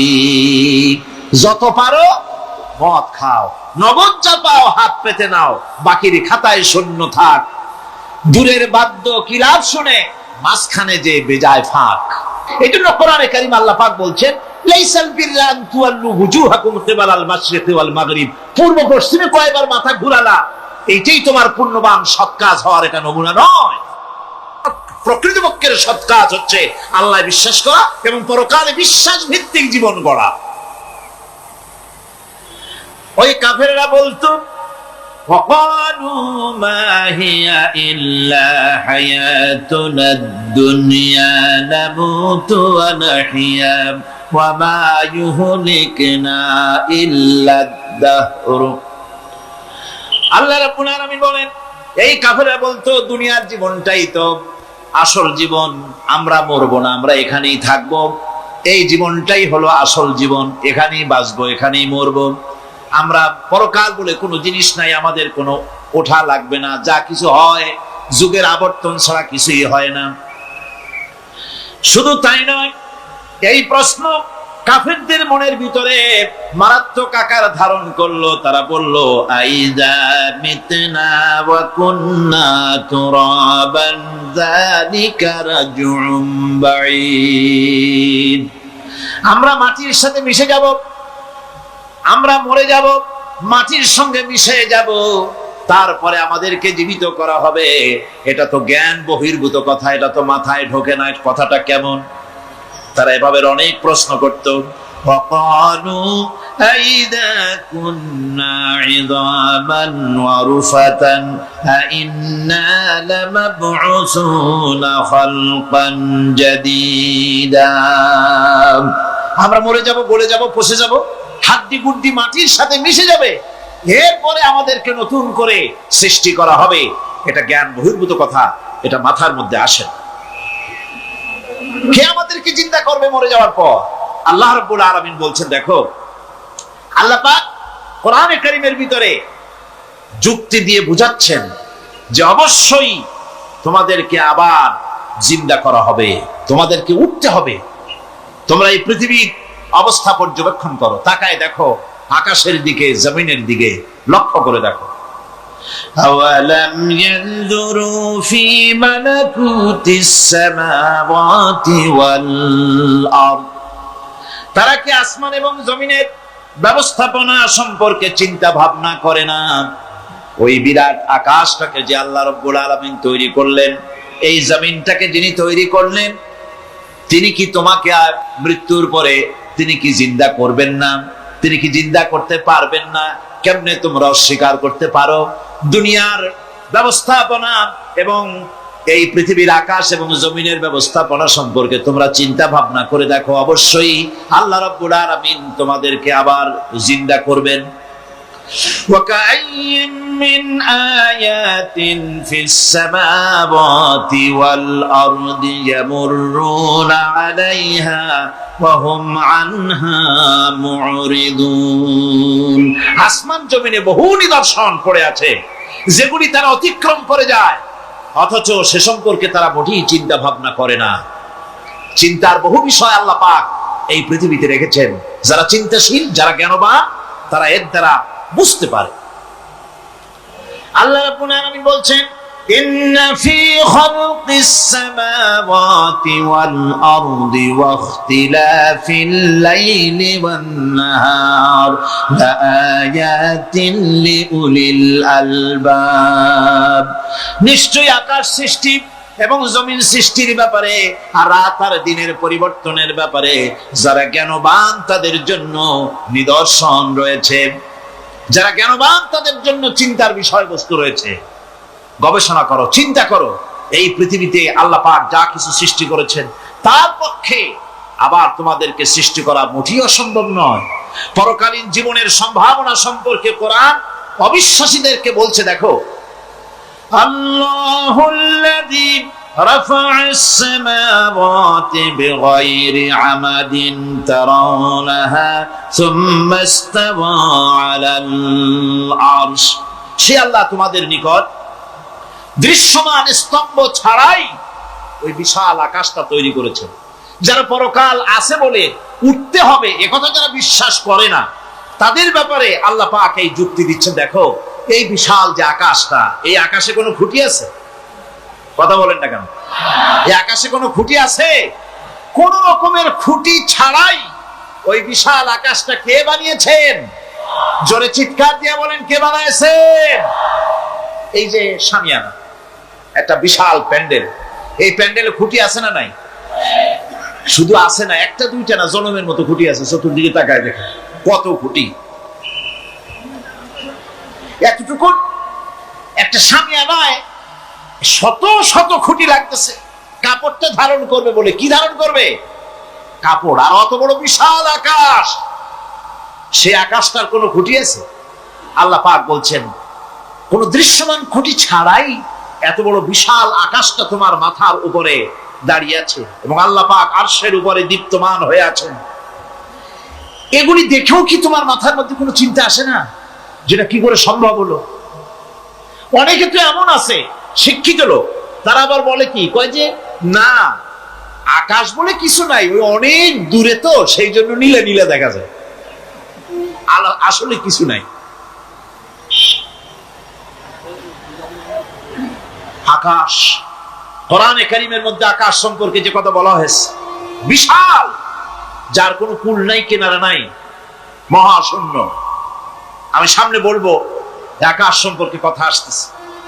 আল্লাহ পাক বলছেন, দেখো ওই বিশাল আকাশটাকে আমি সৃষ্টি করে রেখেছি, কোনো খুঁটি লাগাই নেই। তোমার মতো একটা ছোট্ট মানুষ সৃষ্টি করেছি, মরে যাওয়ার পর মাটির সাথে মিশে যাবা, আবার তোমাকে যে আমি উঠাবো, এ ব্যাপারে তোমার চিন্তার মধ্যে দুর্বলতা আসলো কেন যে সেই আল্লাহ রাব্বুল আলামিন তোমাকে উঠাতে পারবেন না? وسخر الشمس والقمر كل يجري لأجل مسمى। তিনি চন্দ্র সূর্যকে আজ্ঞাবর্তী করেছেন, প্রত্যেকেই তার নির্দিষ্ট সময় সীমা মতো চলাফেরা করতেছে। তুমি তো ছোট একটা মানুষ, অত বড় বিশাল সূর্যটা, বিরাট চন্দ্রটা, সব গতিমান, আল্লাহর হুকুমে সব চলাফেরা করতেছে, কথা ঠিক কিনা? এই সবগুলি আল্লাহ রাব্বুল আলামিন দুনিয়ার মানুষের সামনে তুলে ধরেছেন। তাকায় দেখো, নজর করে দেখো, এই সুন্দর করে জমিন ও আসমানকে সৃষ্টি করেছি, চাঁদ সূর্যকে সৃষ্টি করেছি। এবার লক্ষ্য করো, আনতুম আশাদ্দু খালকান আমিস সামাউ বানাহা। তোমাদের সৃষ্টি করা বেশি কঠিন না ওই বিশাল আকাশটাকে তৈরি করা বেশি কঠিন? কোনটা বেশি কঠিন? সুতরাং সেই মহান আল্লাহ রাব্বুল আলামিন তিনি বলছেন, বান্দারা তোমারে বানানো কঠিন না ওই বিশাল আকাশটা বানানো কঠিন? অত বড় বিশাল আকাশটাই তো আমি তৈরি করেছি, তোমার মৃত্যুর পরে তোমাকে জিন্দা করা মোটেই কোনো কঠিন ব্যাপার নয়, এটা খুবই সহজ। ভাইরা আমার, আল্লাহ সুবহানাহু ওয়া তাআলা পৃথিবীর মানুষকে এসব দৃষ্টান্ত দিয়ে সুন্দর করে মানুষকে বুঝাচ্ছেন, তিনি মানুষকে পরিষ্কার করে বুঝিয়েছেন। আল্লাহ পাক বলেন, এই পৃথিবীতে এসব প্রশ্নের চূড়ান্ত জবাব দিতে গিয়ে আল্লাহ পাক বলছেন, কুল ইউহিহাল্লাযী আনশাআহা আউওয়ালা মাররা ওয়া হুয়া বিকুল্লি খালকিন আলীম। বলে দাও, তোমাদের মৃত্যুর পরে সেই আল্লাহ রাব্বুল আলামিন তোমাদেরকে জিন্দা করবেন, যিনি তোমাদেরকে প্রথমবারে তৈরি করেছিলেন, প্রথমে যিনি সমস্ত জিনিস সৃষ্টি করেছেন, ওই আল্লাহ রাব্বুল আলামিন তোমাদেরকে আবার জিন্দা করবেন। আর এসব জিনিসকে খেল তামাশার বিষয়বস্তু করে তৈরি করা হয় নাই। সমস্ত জিনিসের পেছনে বিরাট উদ্দেশ্য কাজ করেছে, একটা লক্ষ্য নিয়ে, সামনে নিয়ে, উদ্দেশ্য নিয়ে আল্লাহ তৈরি করেছে। আল্লাহ পাক বলছেন ওয়ামা খালাকনাস সামাওয়াতি ওয়াল আরদা ওয়ামা বাইনাহুমা লাইবিন। এই পৃথিবীতে আকাশ, ওই বিশাল আকাশ এবং জমিন এবং এর মধ্যস্থিত কোন জিনিসকে আমি খামোখা তৈরি করি নাই, খেল তামাশার বিষয়বস্তু হিসাবে তৈরি করি নাই। যারা নাকি জ্ঞানবান, যারা বুদ্ধিমান, তাদের সম্পর্কে আল্লাহ বলেন আল্লাযীনা ইয়াযকুরুনাল্লাহা কিয়ামান ওয়া কুউদান ওয়া আলা জুনুবিহিম ওয়া ইয়াতাফাক্কারুনা ফি খালকিস সামাওয়াতি ওয়াল আরদ ربنا ما خلقت هذا باطلا سبحانك فقنا عذاب النار। যারা নাকি জ্ঞানবান, যারা চিন্তাশীল, যারা শুধু পাইকারি দরে খায় আর ঘুমায় না, যারা চিন্তা ভাবনা করে, তারা দাঁড়ানো অবস্থায়, বসা অবস্থায়, সব অবস্থায়, আকাশ জমিন, রাত দিনের পরিবর্তন, মানব সৃষ্টি, এ সব কিছু চিন্তা গবেষণা করে বলে রব্বানা মা খালাকতা হাযা বাতিলা, এ কোনো কিছুই তুমি নিরর্থক ভাবে সৃষ্টি করনি, সবগুলোই তুমি বিশেষ উদ্দেশ্য নিয়ে তৈরি করেছো। ফাকিনা আযাবান নার, সুতরাং আমাকে জাহান্নামের আগুন থেকে তুমি রক্ষা করো, আমাকে তুমি রক্ষা করো। আমরা সবাই বলি আমিন। চিন্তাশীল এবং গবেষক যারা, তারা এভাবে চিন্তা ভাবনার মাধ্যমে এ সব কিছু তারা বুঝতে পারে যে এই পৃথিবী খেল তামাশার বিষয় নয়। এই পৃথিবীকে আল্লাহ পাক এমনি এমনি তৈরি করেন নাই, দুনিয়ার মানুষগুলিকেও খামোখা সৃষ্টি করেননি, এর পেছনে বিরাট উদ্দেশ্য কাজ করেছে এবং আমাদের সকলকেই আল্লাহ রাব্বুল আলামিনের কাছে হাজির হতে হবে। সুতরাং এই পৃথিবীতে দুনিয়ার চাইতে অগ্রাধিকার দিতে হবে আখিরাতকে। দুনিয়ার চাইতে অগ্রাধিকার দিতে হবে কোনটাকে বলে? আখিরাতের অগ্রাধিকার দিতে হবে। আল্লাহ পাক বলছেন ওয়ামা হাদিহিল হায়াতুদ দুনিয়া ইল্লা লাহুন ওয়া লাইবুন ওয়া ইন্নাদ দারাল আখিরাতা লাহিয়াল হায়ানু লাউ কানু ইয়ামালুন। এই দুনিয়া হচ্ছে নিছক খেল তামাশা, এটা কিছুই নয়। জীবনের প্রকৃত আবাসস্থল হচ্ছে আখিরাত। এই দুনিয়া একটা মোহ, এই মোহের পেছনে মানুষেরা ঘুরছে, বিবি বাল বাচ্চা এর পেছনে ঘুরছে। অথচ এই বিবি বাল বাচ্চা কিয়ামতের দিন মুসিবত হয়ে দাঁড়াবে মানুষের জন্য। একটা মোহর মধ্যে মানুষ পড়ে আছে, খেল তামাশার ভিতরে পড়ে আছে। আল্লাহ পাক বলছেন কুল মাতাউদ দুনিয়া কালিলুন ওয়াল আখিরাতু খায়রুল লিমান ইত্তাকা। বলো, দুনিয়ার সমস্ত সম্পদ খুবই নগণ্য, আর যে ব্যক্তি পরকালকে বিশ্বাস করে, পরকালের কামনা করে, সেই খোদাভীরু লোকদের জন্য পরকাল হচ্ছে প্রকৃত আবাসস্থল। সেই জায়গাটাই হলো আসল জায়গা। ওই জায়গার জন্য কিছু তৈরি করতে হবে। কোরআনে কারিমে রব্বুল আলামিন বলছেন রাদিতুম বিল হায়াতিদ দুনিয়া মিনাল আখিরাহ ফামা মাতাউদ দুনিয়া ফিল আখিরাতি ইল্লা কালিল। তোমরা কি পরকালের জীবনের বিনিময় এই দুনিয়ার জীবনটাই বেশি পরিতুষ্ট হয়েছো? অথচ দুনিয়ার জীবনের সুখ সম্পদ তো পরকালের তুলনায় খুবই নগণ্য। পরকালের সুখ অনেক বেশি, পরকালের দুঃখটা অনেক বেশি, সুখটাও অনেক বেশি। পরকালটা স্থায়ী, সুতরাং দুনিয়ার মোহে না পড়ে পরকালের জন্য জীবনটাকে পরকাল ভিত্তিক জীবন তৈরি করো। আল্লাহ পাক বলছেন ফাম্মা মান তাগা ওয়া আসারাল হায়াতাদ দুনিয়া ফাইন্নাল জাহিমা হিয়াল মাওয়া। অথবা যে ব্যক্তি বিদ্রোহ করেছে এবং দুনিয়ার জীবনকে অগ্রাধিকার দিয়েছে, তার জায়গা হচ্ছে জাহান্নাম। জোরে বলেন নাউজুবিল্লাহ। যে ব্যক্তি আল্লাহর সঙ্গে বিদ্রোহ করেছে আর পরকালের জন্য পাথর জোগাড় করে নাই, দুনিয়াকে অগ্রাধিকার দিল, পরকালকে ভুলে গেল, তার জায়গা হলো জাহান্নাম। وَأَمَّا مَنْ خَافَ مَقَامَ رَبِّهِ وَنَهَى النَّفْسَ عَنِ الْهَوَى فَإِنَّ الْجَنَّةَ هِيَ الْمَأْوَى। আর যে ব্যক্তি আপন প্রভুর সামনে উপস্থিত হওয়াকে ভয় করেছে এবং আপন প্রবৃত্তিকে লালসা মুক্ত করেছে, লালসার হাত থেকে রক্ষা করেছে, আল্লাহ রাব্বুল আলামিন কিয়ামতের দিন তার জন্য রেখে দিয়েছেন জান্নাত। হযরত উসমান রাদিয়াল্লাহু তাআলা আনহু বলতেন, আমার সাথীরা, আমি আমার হাবিবের কাছে, আল্লাহ রাব্বুল আলামিনের রাসূলের কাছে আমি শুনেছি এই কবরটাই হলো প্রথম স্টেশন, এই কবরটাই হলো প্রথম ইমিগ্রেশন কাউন্টার। এই জায়গায় যদি কেউ ধরা পড়ে যায়, কারো যদি চার্জশিট হয়ে যায়, সব জায়গায় ধরা পড়ে যাবে, হাসরে মিজানে সিরাতে কোনো জায়গায় নাজাত পাবে না। আর এই কবরটা যদি কেউ মুক্তি পেয়ে যায়, মিজান সিরাত হাসর সব জায়গা থেকে আল্লাহ তাআলা ভালোভাবে পার করে দিবেন। এটা হলো আসল জায়গা, মারাত্মক জায়গা, খুব মারাত্মক জায়গা। আমি এটাকে ইমিগ্রেশন কাউন্টার বলেছি আমার ভাষা। ইমিগ্রেশন কাউন্টার যারা বিদেশ ভ্রমণ করেছেন তারা জানেন, লন্ডন যাবেন, আমেরিকা যাবেন, সৌদি আরব যাবেন, যে কোনো বিদেশে যাবেন, গেলেই পাসপোর্ট তারা দেখবে, পাসপোর্টে আপনার ন্যাশনালিটি কোনটা সেটাই তারা জানতে চাইবে। আপনি কোন দল করেন এটা তারা জানতে চাইবে না, আপনি কোন ভাষায় কথা বলেন তাও তাদের জানার দরকার নেই।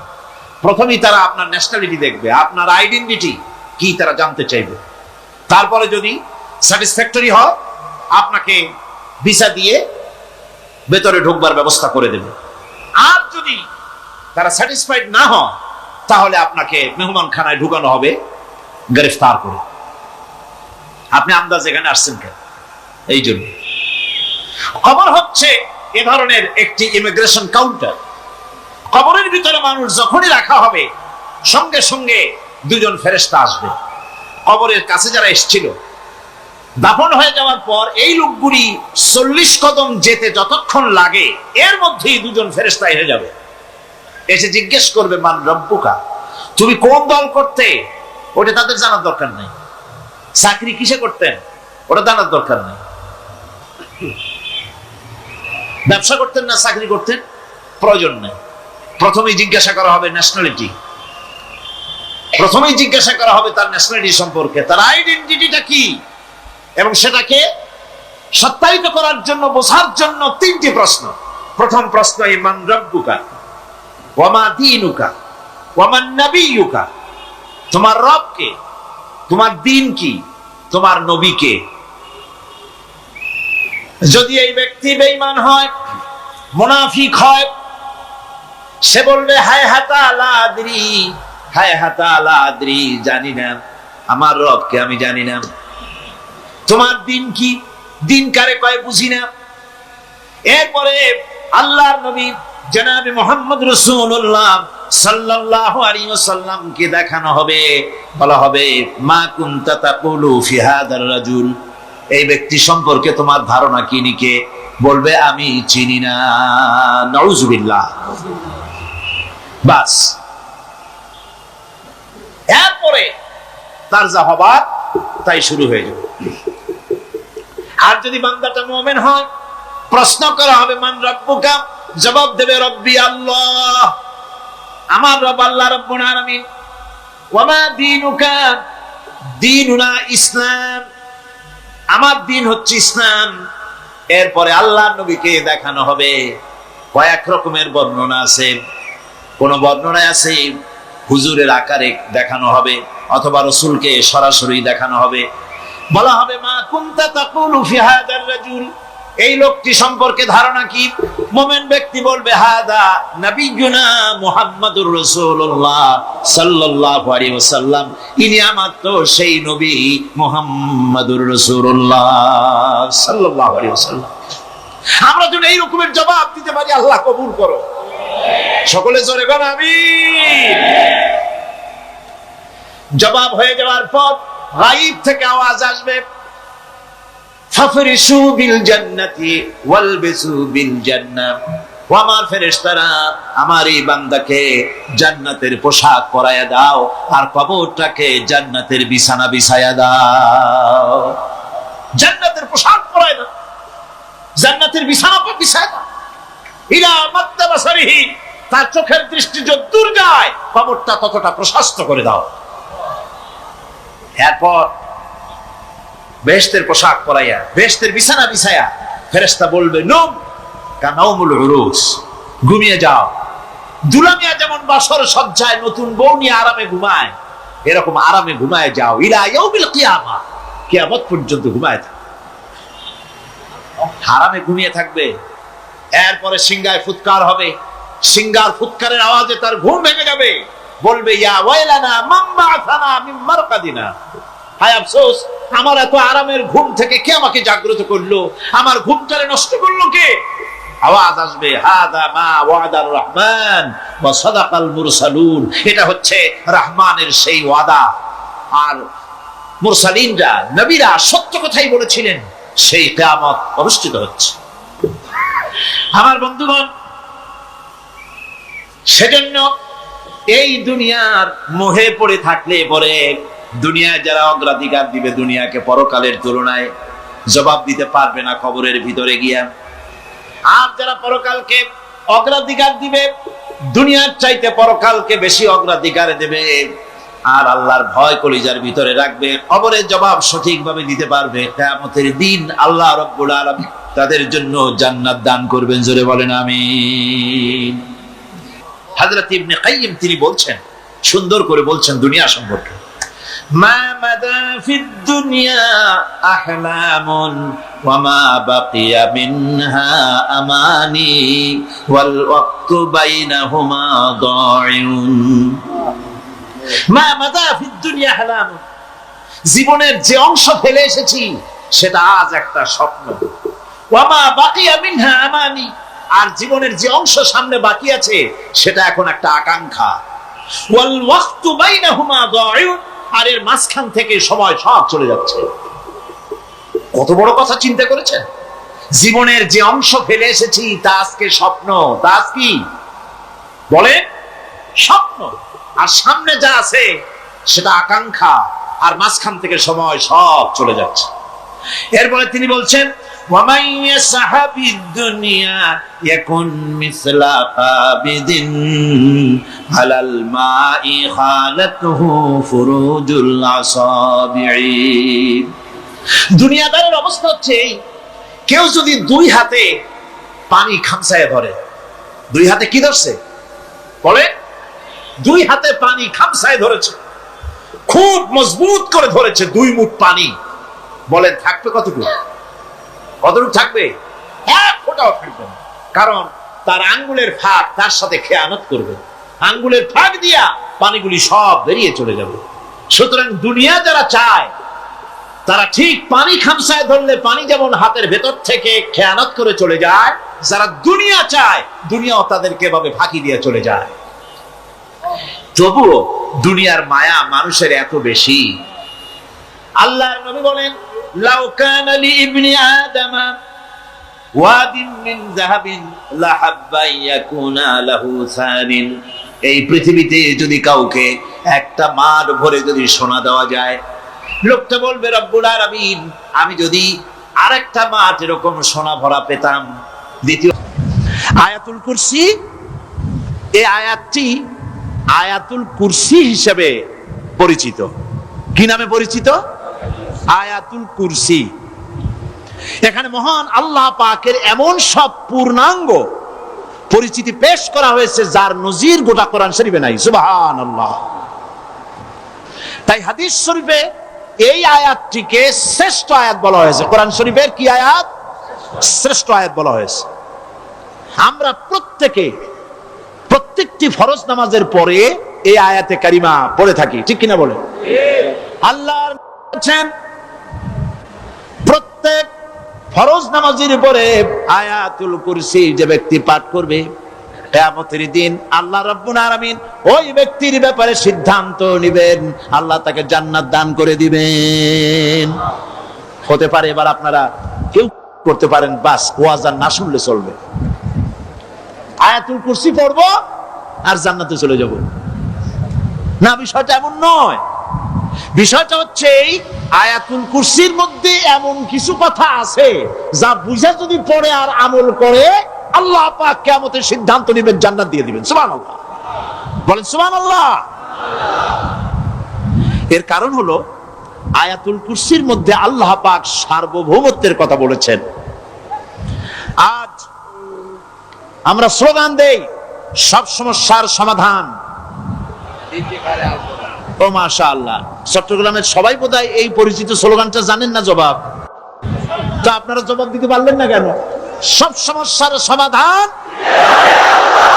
দেন স্লোগান আপনারাই।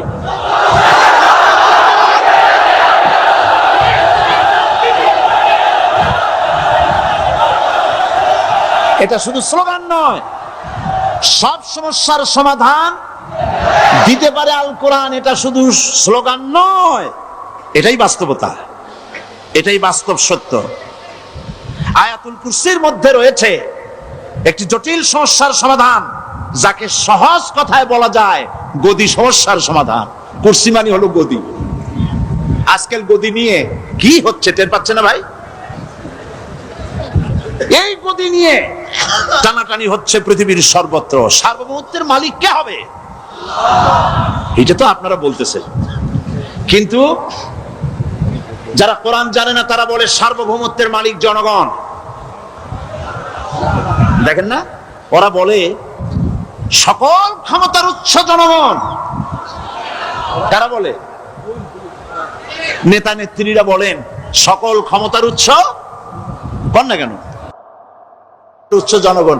এই কথাটা হলো আসলে ভোটারদেরকে পাম্পট্টি দেওয়া, আপনাদেরকে ফুলাইয়া ডানলপ টায়ার বানায়। আপনারা খুব খুশি হবেন সমস্ত ক্ষমতার উৎস তাহলে আমরা। আরে বাবারা, তোমরা সকল ক্ষমতার উৎস যার পেট ভরা ময়লা, নাকের মধ্যে ছাতা, দাঁতে ছাতা, তুমি হবা সকল ক্ষমতার উৎস। আহার, ক্ষমতার ঠেলায় একটা সাপ দেখলে ভয়তে সিট হয়ে পড়ো, সাইকেলের টায়ার বাস্ট হইলে হার্ট ফেল করে। সকল ক্ষমতার উৎস, সকল ক্ষমতার উৎস জনগণ, এই কথা বলা কবিরা গুনাহ, এই কথা বিশ্বাস করা হারাম, এই কথা বিশ্বাস করা শিরক। কারণ সকল ক্ষমতার উৎস জনগণ এই কথা যদি বলা হয় তাহলে কোরআনে কারীমের সাথে কন্ট্রাডিকশন হয়, সাংঘর্ষিক। আল্লাহ পাক কি বলেছেন? আল্লাহ পাক বলেছেন আন্নাল কুওয়াতা লিল্লাহি জামিআ। বলেন আন্নাল কুওয়াতা লিল্লাহি জামিআ। আমার আল্লাহ রাব্বুল আলামিন বলেন, জেনে রাখো নিঃসন্দেহে সকল ক্ষমতার উৎস কেবলমাত্র আল্লাহ রাব্বুল আলামিন। সকল ক্ষমতার উৎস কে? জোরে বলেন আল্লাহ, আল্লাহ, আল্লাহ। তিনি একমাত্র সকল ক্ষমতার উৎস। কোরআন আয়াতুল কুরসি আল্লাহ কোরআনে নাজিল করে সার্বভৌমত্বের মালিক কে হবে সমস্যার সমাধান করে দিলেন। রাসূল করিম সাল্লাল্লাহু আলাইহি ওয়াসাল্লাম মানুষের সার্বভৌমত্ব খতম করে মদিনায় আল্লাহর সার্বভৌমত্ব কায়েম করে তিনি একটি রাষ্ট্র কায়েম করলেন। মদিনার রাষ্ট্রের সার্বভৌমত্বের মালিক কে ছিলেন? আল্লাহ। জোরে বলেন কে ছিলেন? আল্লাহ। মানুষ তখন দেখতে পেল খোদাই সার্বভৌমত্বের ভিত্তিতে যে রাষ্ট্র গঠন হয় সেই রাষ্ট্র মানবতার জন্য কত কল্যাণকর হয়। সুবহানাল্লাহ বিহামদি। আয়াতুল কুরসিতে বলা হলো যে সার্বভৌমত্বের মালিক এই ক্ষমতাটাকে আরবিতে বলা হয় উলুহিয়াত। এই ক্ষমতাকে সার্বভৌমত্বের ক্ষমতাটাকে আরবিতে কি বলা হয়? উলুহিয়াত। আর যার হাতে এই ক্ষমতাটা থাকে তাহলে বলে ইলাহ, তাকে কি বলা হয়? আল্লাহ রাব্বুল আলামিন আয়াতুল কুরসির শুরুতে এই কথাটাই বলে দিলেন, আল্লাহু লা ইলাহা ইল্লা হুয়াল হাইয়ুল কাইয়্যুম। আল্লাহ হচ্ছেন তিনি যিনি ছাড়া কোনো ইলাহা নাই। তার মানে হলো সার্বভৌমত্বের একচ্ছত্র মালিকানা কার হাতে? চিৎকার দিয়ে বলুন, আল্লাহ রাব্বুল আলামিনের হাতে। সার্বভৌমত্বের এই ক্ষমতা হস্তান্তরযোগ্য নয়। আর সার্বভৌমত্বের মালিক যিনি হবেন তার শুরু থাকবে না, শেষও থাকবে না। এই কোয়ালিটি কার মধ্যে আছে? আল্লাহ পাকের মধ্যে। আল্লাহ পাক বললেন তিনি হচ্ছেন আল হাই আল কাইয়্যুম। তিনি হাইয়্যু, তিনি কাইয়্যুম। তিনি শাশ্বত, তিনি জাগ্রত, তিনি চিরস্থায়ী, যার শুরুও নাই, যার শেষও নাই। সুবহানাল্লাহ ওয়া বিহামদিহি। এই সার্বভৌমত্বের মালিকানা নিয়ে যারা বসে আছে, যে কোনো মুহূর্তে তার হাত থেকে ক্ষমতা ছিনতাই হয়ে যেতে পারে, পারে কিনা? আর ঘুমায় থাকলে, সার্বভৌমত্বের মালিক দাবি করে যদি ঘুমায় থাকে, ততক্ষণ ভারপ্রাপ্ত বানাবে কারে? এই জন্য সার্বভৌমত্বের মালিক হচ্ছেন আল্লাহ পাক, যাকে ঘুম এবং তন্দ্রা স্পর্শ করে না। সার্বভৌমত্বের মালিকের কোয়ালিটি আল্লাহ পাক বলছেন লা তাখুযুহু সিনাতুন ওয়ালা নাওম। পড়েন সবাই, লা তাখুযুহু সিনাতুন ওয়ালা নাওম। তার ঘুমও নাই, তন্দ্রাও নাই। হযরত মূসা সালাম আল্লাহ পাকের কাছে একবার প্রশ্ন তুলেছেন, আল্লাহ পাক তুমি নাকি? আল্লাহ বলেন তুমি বিশ্বাস করো না? মূসা আলাইহিস সালাম বলছেন অবশ্যই বিশ্বাস করি। আল্লাহ পাক বললেন বিশ্বাস যদি করো তাহলে বুঝানো যাবে। হযরত ইব্রাহিম আলাইহিস সালাম বলেছিলেন আল্লাহ পাকের কাছে, কাইফা রব্বি আরিনি কাইফা তুহিল মাউতা। হে রব, তুমি আমারে দেখাও কেমনে তুমি মৃত্যুকে জিন্দাকে মৃত্যু করো, মৃত্যুকে জিন্দা করো, একটু দেখাও আমারে। আল্লাহ পাক বললেন আওয়ালাম তুমিন, বিশ্বাস করো না? ইব্রাহিম আলাইহিস সালাম সঙ্গে সঙ্গে বললেন বালা। নাম বললেন না। বালা মানেও হ্যাঁ, নাম মানেও হ্যাঁ, কিন্তু একটু বেশ কম আছে। তিনি নাম না বলে বালা বললেন। নামের অর্থ হলো হ্যাঁ, আর না বালার অর্থ হচ্ছে কেন নয়, অবশ্যই বিশ্বাস করি। ওয়ালাকিন লিয়াতমাইন্না কলবি। তবে আল্লাহ তুমি যদি চোখে দেখাও একটু, তাহলে এগুলি একটুখানি লিয়াতমাইন্না কলবি, আমার অন্তরাত্মা প্রশান্তি লাভ করবে যদি চোখে দেখতে পারি। আল্লাহ বলেন তাহলে তোমারে দেখাবো। আল্লাহ দেখাইলেন। মূসা আলাইহিস সালাম যখন বললেন যে আল্লাহ পাক আর মৃত্যুকে চিন্তা করো কেমনে, তুমি ঘুমায় থাকো, না ঘুমায় পারো কেমনে, তোমার নাকি ঘুম নাই, তন্দ্রা নাই? আল্লাহ পাক বলেন বিশ্বাস করো না? বলে আমি বিশ্বাস করি। তো ঠিক আছে তাহলে তোমার দেখাই। বললেন এক গ্লাস পানি নিয়ে আসো। এক গ্লাস পানি নিয়ে এসে দাঁড়িয়ে থাকো। আল্লাহ পাক মূসা আলাইহিস সালামকে বললেন এক গ্লাস পানি নিয়ে দাঁড়াও। আর ঘুমকে আল্লাহ পাক বললেন মূসারে ধরো। মূসা আলাইহিস সালাম নিদ্রাচ্ছন্ন হলেন, তন্দ্রা এসে গেল, হাত শিথিল হয়ে হাতের থেকে পানি ভর্তি গ্লাস পড়ে ভেঙে চুরমার হয়ে গেল। মূসা আলাইহিস সালাম ভয় পেয়ে গেলেন। আল্লাহ রাব্বুল আলামিন বলেন ভয় পাওয়ার কোনো কারণ নাই, তোমার প্রশ্নের জবাব আমি এভাবেই দিলাম। এক গ্লাস পানি নিয়ে কয়েক মিনিট দাঁড়াইতে পারো নাই, ঘুমের সঙ্গে সঙ্গে গ্লাস পড়ে ভেঙে গেল। তামাম আকাশ আর জমিন, গোটা সৃষ্টি জগৎ তোমার আল্লাহ পাকের হাতের মুঠার মধ্যে রয়েছে। আল্লাহ যদি ঘুমায় যায় সব শেষ হয়ে যাবে। তামাম সৃষ্টি জগতের ট্রাফিক কন্ট্রোল আল্লাহ কর্তৃক হয়। আর মানুষের যা হয় আল্লাহ পাক তার থেকে সম্পূর্ণ মুক্ত।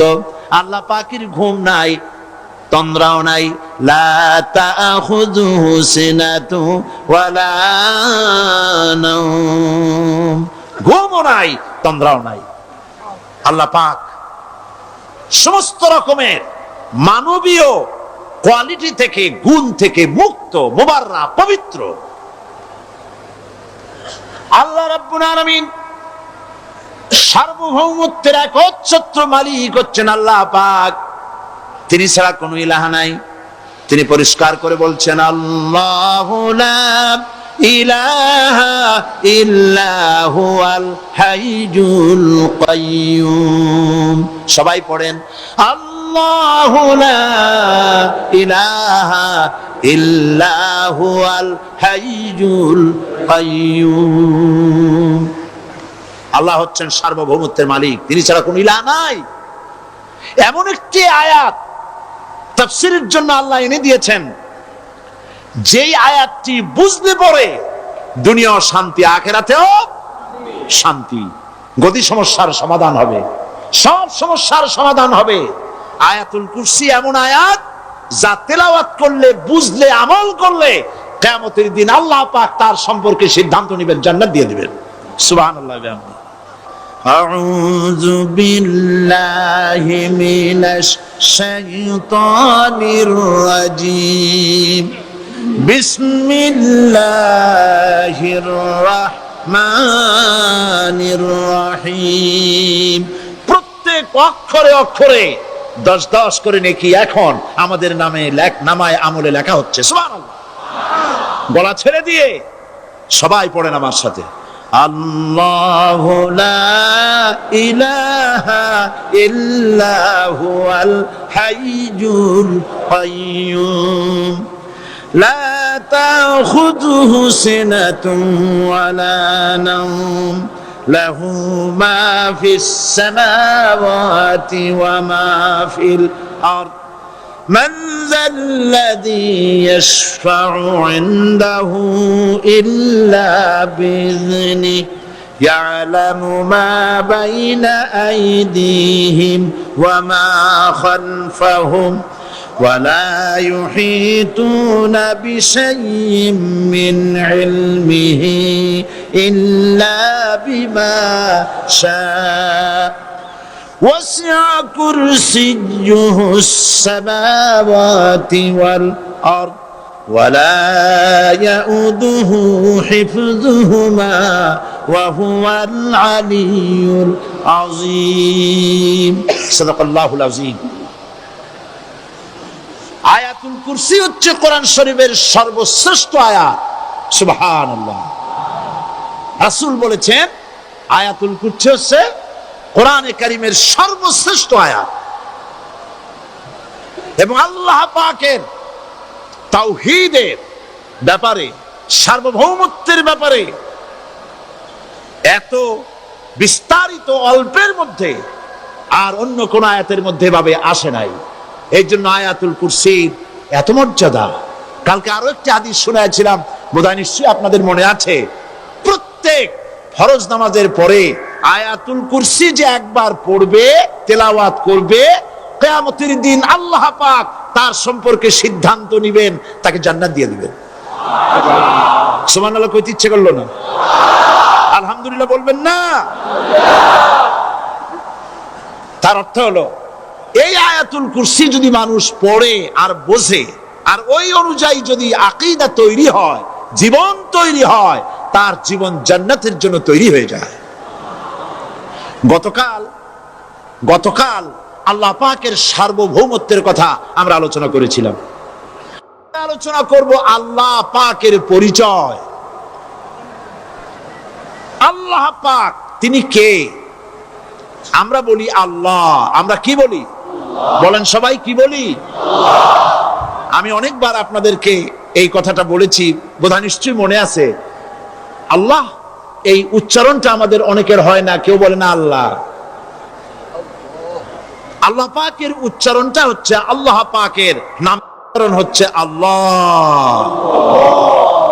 মুখটা একটু গোল হয়ে যাবে, বলেন আল্লাহ আল্লাহ আল্লাহ। পৃথিবীতে বিভিন্ন জাতি তার স্রষ্টাকে, তারা যাকে স্রষ্টা মনে করে, বিভিন্ন নামে ডাকে। কেউ বলে ভগবান, কেউ বলে ঈশ্বর, কেউ বলে পরমেশ্বর, কেউ বলে বিধাতা, কেউ বলে গড। বিভিন্ন নামে লোকেরা এভাবে ডাকে। তো ভগবান বললে তার প্রতিশব্দে স্ত্রীলিঙ্গে কি আসে? বলেন ভগবতী। ঈশ্বর বললে স্ত্রীলিঙ্গে কি আসে? ঈশ্বরী। বিধাতা বললে তার স্ত্রীলিঙ্গে কি আসে? বিধাত্রী। গড, এটার স্ত্রীলিঙ্গে আসলে কি হবে? তো প্রত্যেকটি, তারা যে ভাষায় আল্লাহকে ডাকে, প্রত্যেকটি ভাষায় স্ত্রীলিঙ্গে একটি প্রতিশব্দ আসে। আল্লাহ এর স্ত্রীলিঙ্গে এর প্রতিশব্দে আরেকটি শব্দ কি গোটা বিশ্ব খুঁজে পাওয়া যাবে? জোরে বলেন, যাবে? যাবে না। এবং অন্যান্য নামগুলি সন্ধি বিচ্ছেদ করলে অর্থই হবে না। গড এটাকে যদি উল্টায় বলা হয় তাহলে কি হয়ে যাবে? এবার দেখুন, আল্লাহ এই নাম, আল্লাহর পরিচয় কি? যদি বলা হয় যে আল্লাহর পরিচয় কি, শুধু আল্লাহ দিয়ে আল্লাহকে চেনা যাবে, আল্লাহকে চেনা যাবে। আল্লাহ রাব্বুল আলামিন বলছেন, আল্লাহু লা ইলাহা ইল্লা হুয়াল হাইয়ুল কাইয়্যুম। আল্লাহ হচ্ছেন তিনি যিনি ছাড়া কোনো ইলাহ নাই, মাবুদ নাই, উপাস্য নাই। সুবহানাল্লাহ।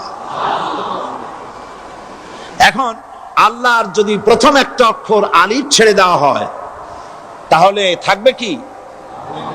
লিল্লাহ। এই লিল্লাহ দিয়েও কেউ যদি আল্লাহর পরিচয় পেতে চায় তাহলে পেয়ে যাবে। আল্লাহ রাব্বুল আলামিন কোরআনে কারীমের ভিতরে শুধু লিল্লাহ দিয়েও আল্লাহকে চেনার ব্যবস্থা করেছেন। লিল্লাহি মা ফিস সামাওয়াতি ওয়া মা ফিল আরদ। আকাশ এবং জমিনের সার্বভৌমত্বের একচ্ছত্র মালিকানা কার? আল্লাহ পাকের। এখন লিল্লাহ থেকে একটা লাম ছেড়ে দেন, কি থাকবে? লাহু। এই লাহু দিয়েও আল্লাহর পরিচয় পাওয়া যাবে, যাবে না? কোরআন বলছে, লাহু মাকালিদুস সামাওয়াতি ওয়াল আরদি ইউবসিতুর রিজকা লিমান ইয়াশা। আকাশ এবং জমিনের রিজকের চাবিকাঠি আল্লাহ পাকের কাছে, যারে খুশি তিনি পর্যাপ্ত রিজেক তিনি দান করেন। সুবহানাল্লাহ। এবার লাহুর লাম ছেড়ে দেন, থাকবে কি? একটা অক্ষর। এই একটি অক্ষর দিয়ে আল্লাহ পাকের চেনা যাবে। ইন্নাহু হুয়াল গফুরুর রহিম। তিনি হচ্ছেন মহা ক্ষমাশীল, দয়াবান। আল্লাহর পরিচয় আল্লাহকে দিয়েই জানা যায়। আল্লাহর পরিচয় হচ্ছে তিনি এই আকাশ সৃষ্টি করেছেন, এই জমিন সৃষ্টি করেছেন, মানব গোষ্ঠীকে সৃষ্টি করেছেন। আকাশের স্রষ্টা কে? জমিনের স্রষ্টা কে? মানুষের স্রষ্টা কে? আল্লাহ পাক। দেখুন, আল্লাহ পাক আকাশের স্রষ্টা, জমিনের স্রষ্টা, মানুষের স্রষ্টা। এই কথাকে ভুলিয়ে দেওয়ার জন্য, এই কথাটিকে ভুলিয়ে দেওয়ার জন্য আল্লাহকে অস্বীকার করছে এক শ্রেণীর লোকেরা। তারা বলছে দেয়ার ইজ নো গড, স্রষ্টা বলতে কেউ নাই। Unseen is nothing. আল্লাহ পাক কোরআনকে বোঝার জন্য, আল্লাহকে চেনার জন্য ব্যবস্থা করেছেন। ওরা বলছে কি আনসিন ইজ নাথিং, যা দেখা যায় না সেটা কিছুই না, সেটা বিশ্বাস করি না। তা আল্লাহর যখন রং নাই, গন্ধ নাই, তাকে বিশ্বাস করি কেমনে? বলে নাউজুবিল্লাহি মিন যালিক। আরে ভাই, তোমরা তো এমন বহু জিনিস আছে যা না দেখে বিশ্বাস করো। আপনারা কি বাতাস দেখেছেন? বিশ্বাস করেন কিনা? বিশ্বাস করেন কিনা? আপনারা কি ইথার দেখেছেন?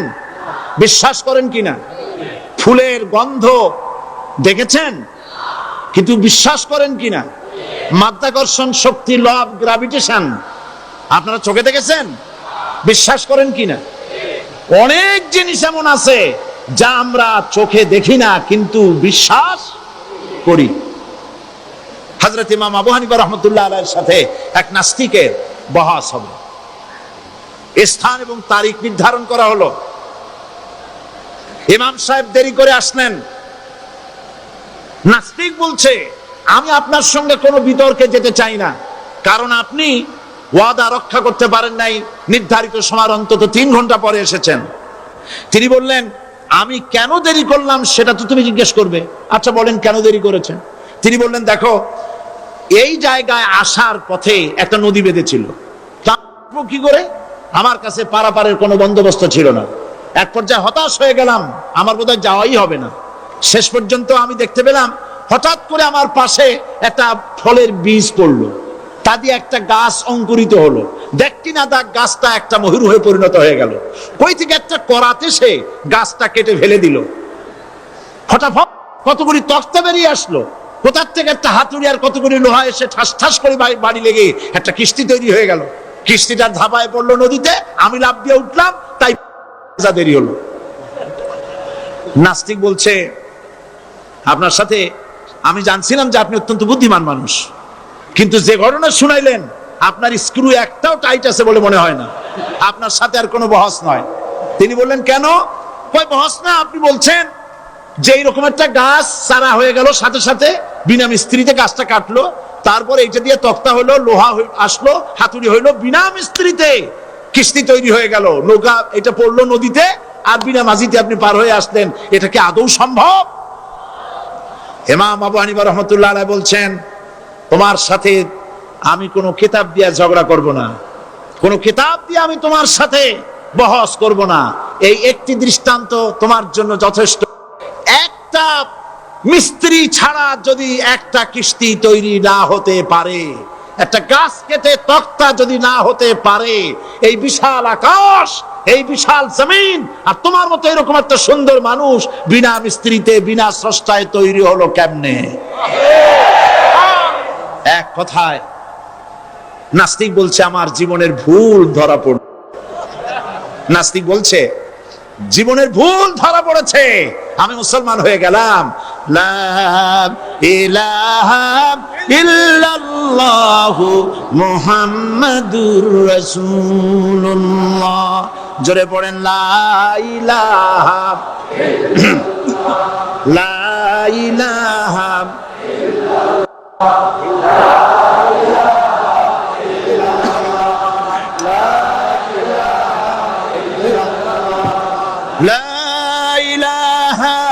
ইল্লাল্লাহু মুহাম্মাদুর রাসূলুল্লাহ।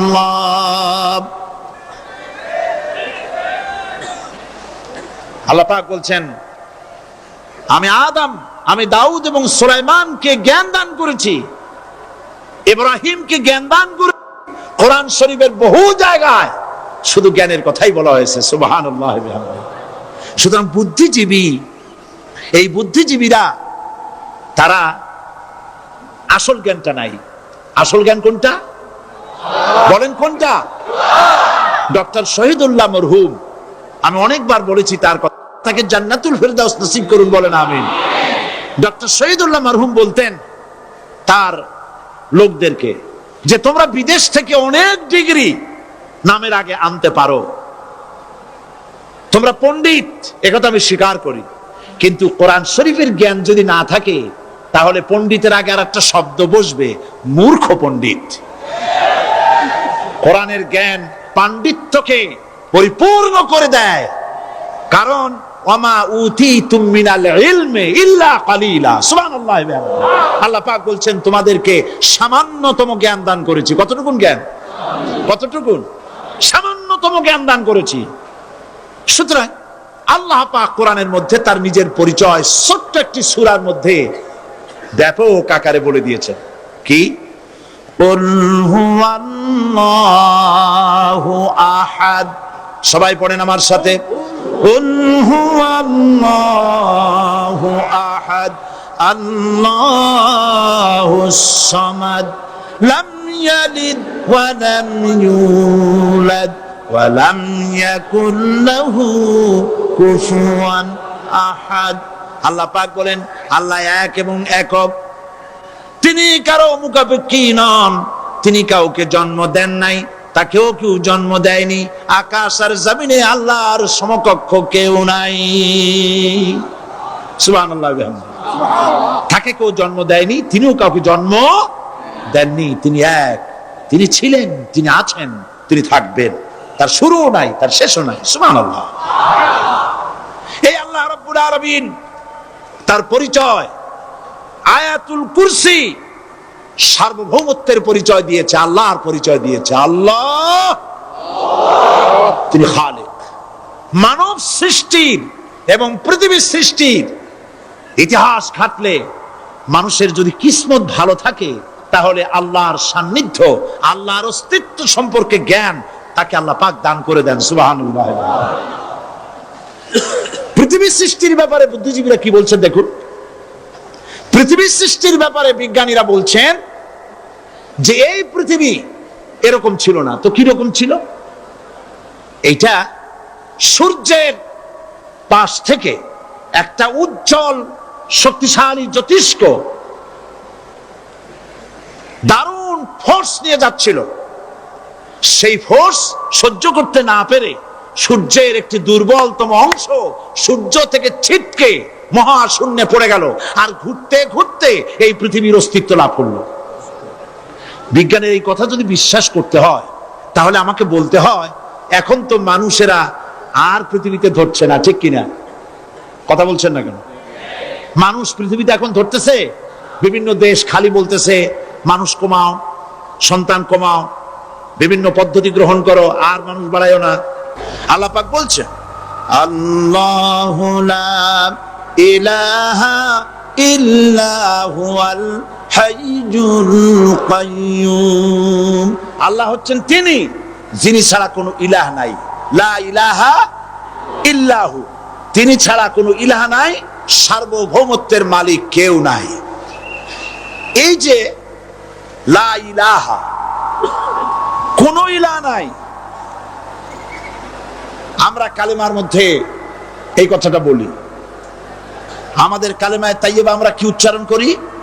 লা ইলাহা ইল্লাল্লাহু মুহাম্মাদুর রাসূলুল্লাহ।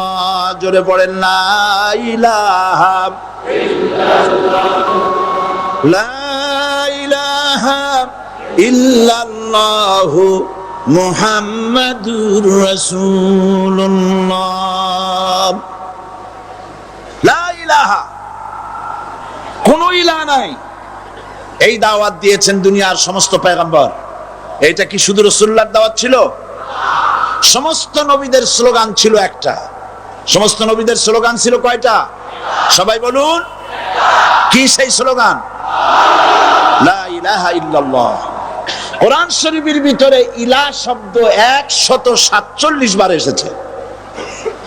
লা ইলাহার অর্থ যদি এই হয়, কোনো উপাস্য নাই আল্লাহ ছাড়া, কোনো মাবুদ নাই আল্লাহ ছাড়া, মুহাম্মদ সাল্লাল্লাহু আলাইহি ওয়াসাল্লাম আল্লাহর প্রেরিত রাসূল, তাহলে তো এত ঝঞ্ঝাট হওয়ার কথা ছিল না। আপনারা বলেন, নবীরা যখনই এই দাওয়াত দিয়েছেন লা ইলাহা ইল্লাল্লাহ, তখন সংঘর্ষ হয়েছে কিনা? হয়েছে কিনা? বাধা আসছে কিনা? তাহলে এই কথাটা কি যার কারণে এরকমের বাধা আসে? লা ইলাহা ইল্লাল্লাহ, এর চাইতে বিপ্লবাত্মক, এর চাইতে রিভলিউশন সৃষ্টিকারী কথা আল্লাহর আকাশের নিচে জমিনের উপরে আর একটাও হতে পারে না। লা ইলাহা ইল্লাল্লাহ। ইলাহ শব্দের অর্থ শুধু উপাস্য আর মাবুদ নয়। ইলাহ শব্দের অর্থ হচ্ছে আইনদাতা, ইলাহ শব্দের অর্থ হচ্ছে শাসনকর্তা, ইলাহ শব্দের অর্থ হচ্ছে বিধানদাতা। তো লা ইলাহা যখন একটি লোক ঘোষণা করে, তার অর্থ দাঁড়ায় কোনো আইনদাতা নাই, বিধানদাতা নাই, শাসনকর্তা নাই, কারো আইন মানি না, বিধান মানি না, শাসন মানি না, আল্লাহ ছাড়া। কে ছাড়া? আল্লাহ ছাড়া। এই কালেমার দাওয়াত যখন পয়গম্বরেরা দিয়েছেন, তখন 3 শ্রেণীর লোকেরা বাধা দিয়েছে। বলেন কয় শ্রেণী? সবাই বলেন। 3 শ্রেণীর লোকেরা বাধা দিয়েছে। লক্ষ্য করুন। 1 নম্বরে বাধা দিয়েছে রাষ্ট্র শক্তি। 1 নম্বরে বাধা দিল কারা? 2 নম্বরে বাধা দিয়েছে ধনাঢ্য ব্যক্তিবর্গ।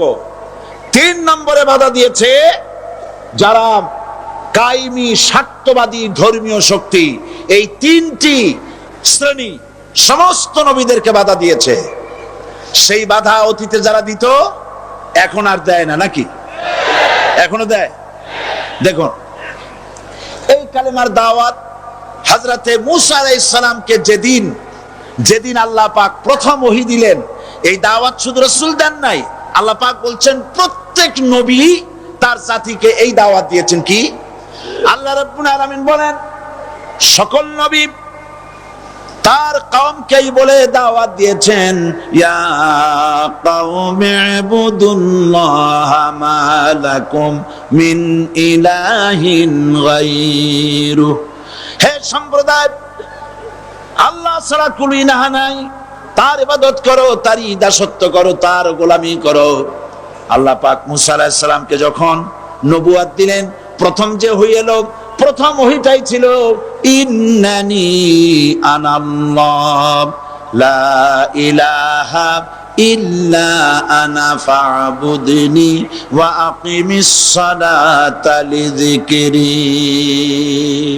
নিশ্চয়ই আমি আল্লাহ, আমি ছাড়া কোনো ইলাহ নাই, আইনদাতা নাই, বিধানদাতা নাই, সুতরাং আমার দাসত্ব করো এবং আমার শরণার্থে নামাজকে প্রতিষ্ঠা করো।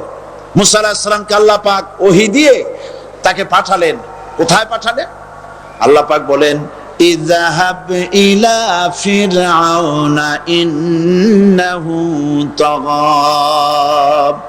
গোটা কওম নাফরমান, আল্লাহর আইন কেউ মানছে না। গোটা কওমের কাছে না পাঠাইয়া আল্লাহ পাক সর্বপ্রথম মুসা আলাইহিস সালামকে দাওয়াত নিয়ে কার কাছে পাঠালেন?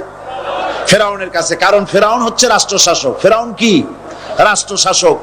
হযরতে মুসা আলাইহিস সালাম ফেরাউনের কাছে গেলেন আর দাওয়াত দিলেন, ফেরাউন পড়ে নাও, লা ইলাহা ইল্লাল্লাহ। একটি কথা আপনাদের মনে রাখতে হবে, দুনিয়ার কোন ফেরাউন, কোন নমরুদ, কোন সাদ্দাত, কোন হামান কেউ বলে নাই যে আমি আল্লাহ, আমি রাজ্জাক, আমি খালেক, আমি পৃথিবী সৃষ্টি করেছি। কথা কেউ বলেছে? কেউ বলে নাই। কি বলেছে তারা? ফেরাউন বলেছে, মা আলিমতু লাকুম মিন ইলাহিন গায়রি, আমি তো জানি না আমি ছাড়া আরো কোন ইলাহ আছে, এ কথা আমার জানা নাই, সুতরাং আমি হচ্ছি ইলাহ আর তুমি বলছো লা ইলাহা। তার মানে হচ্ছে ওই সময় পয়গম্বরেরা, আল্লাহর নবীর সাহাবীরা তারা জানতেন যে আমরা কিসের দাওয়াত দেই, আর যারা শুনতো তারাও বুঝতো কিসের দাওয়াত শুনতেছি। আজ আমার দেশে একই কালেমার দাওয়াত দেওয়া হয়, কিন্তু মানুষেরা বুঝতে পারে না কি শুনতেছি।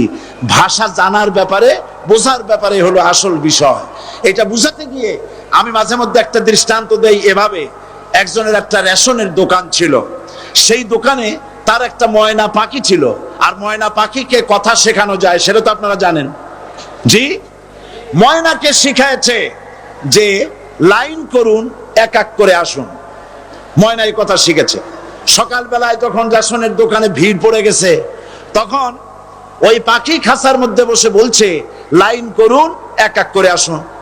একদিন খাঁচার দরজা খোলা পেয়ে পাখি উড়ে গিয়ে গাছের ডালে বসেছে। আশেপাশে যত পাখি ছিল তারা চিন্তা করলো এই রকমের পাখি তো কখনো দেখি নাই। ময়না তো দেখতে কাকের মতো না, শালিকের মতো না, দেখতে একটা ভিন্ন রকম। ওরা এসে চতুর্দিক থেকে এই নবান্ত, এই যে নতুন এসেছে, ওরে ঠোকরানো শুরু করেছে চতুর্দিক থেকে।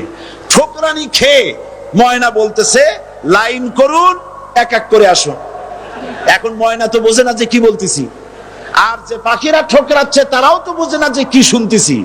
ময়না যদি বুঝতো যে আমি কি বলি, সবাই মিলে ঠোকরায়, তাই জান বাঁচে না। লাইন করে ঠোকরাইনি তো কলজে যাবে, সব ঠোঁটে ঠোঁটে চলে আসে, বুঝে নেয়। আমাদের অবস্থা তাই হয়েছে। সুতরাং এই কালেমার দাওয়াত যখন হযরতে মুসা আলাইহিস সালাম দিলেন, ফেরাউন বলল আমি তো জানি না যে আমি ছাড়া আরো কোন ইলাহ আছে, আইনদাতা তো আমি, তুমি নতুন কোথা থেকে আইনদাতা নিয়ে আসছো? ফেরাউন বলছে দেখো, আমারে বাদ দিয়া যদি অন্য কাউকে ইলাহ বলে তুমি মানো, আর সেই শিক্ষা যদি যে জাতিকে দাও, তাহলে আমি তোমাকে ধরে লাআজআলান্নাকা মিনাল মাসজুনিন, আমি তোমাকে কারারুদ্ধ করব, আমি তোমাকে জেলখানায় ঢুকিয়ে দেব। রাষ্ট্রশক্তি প্রথম বাধা দিল কারা? বলেন সবাই।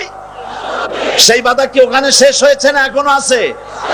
আছে কিনা জোরে বলেন। আমি তোমাকে জেলখানায় ঢুকাবো। হযরত মুসা আলাইহিস সালাম বলেন ফেরাউন রে, জেলের ভয় আমি করি না, আমাকে জেলের ভয় দেখায়া লাভ নাই, আমি আল্লাহ পাকের পয়গম্বর হযরতে মূসা আলাইহিস সালাম। ফিরাউনের দলবল আছে, লোক লস্কর আছে, তার অস্ত্রের অভাব নাই। আল্লাহ রাব্বুল আলামিন মূসা আলাইহিস সালামের কাছে একটা অস্ত্র দিয়া দিলেন। দিছিলেন কিনা? আল্লাহ পাক হযরত মূসা কি বলেছেন? ওয়া মা তিলকা বিয়ামিনিকা ইয়া মূসা। মূসা রে, তোমার হাতে ওটা কি? মূসা আলাইহিস সালাম বললেন, এটা লাঠি। আল্লাহ পাক বললেন, ফেলে দাও লাঠি।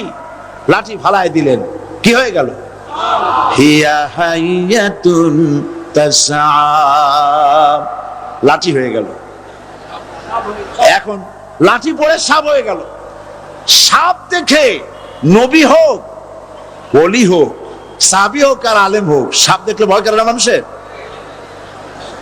মূসা আলাইহিস সালাম ভয় পাইছে।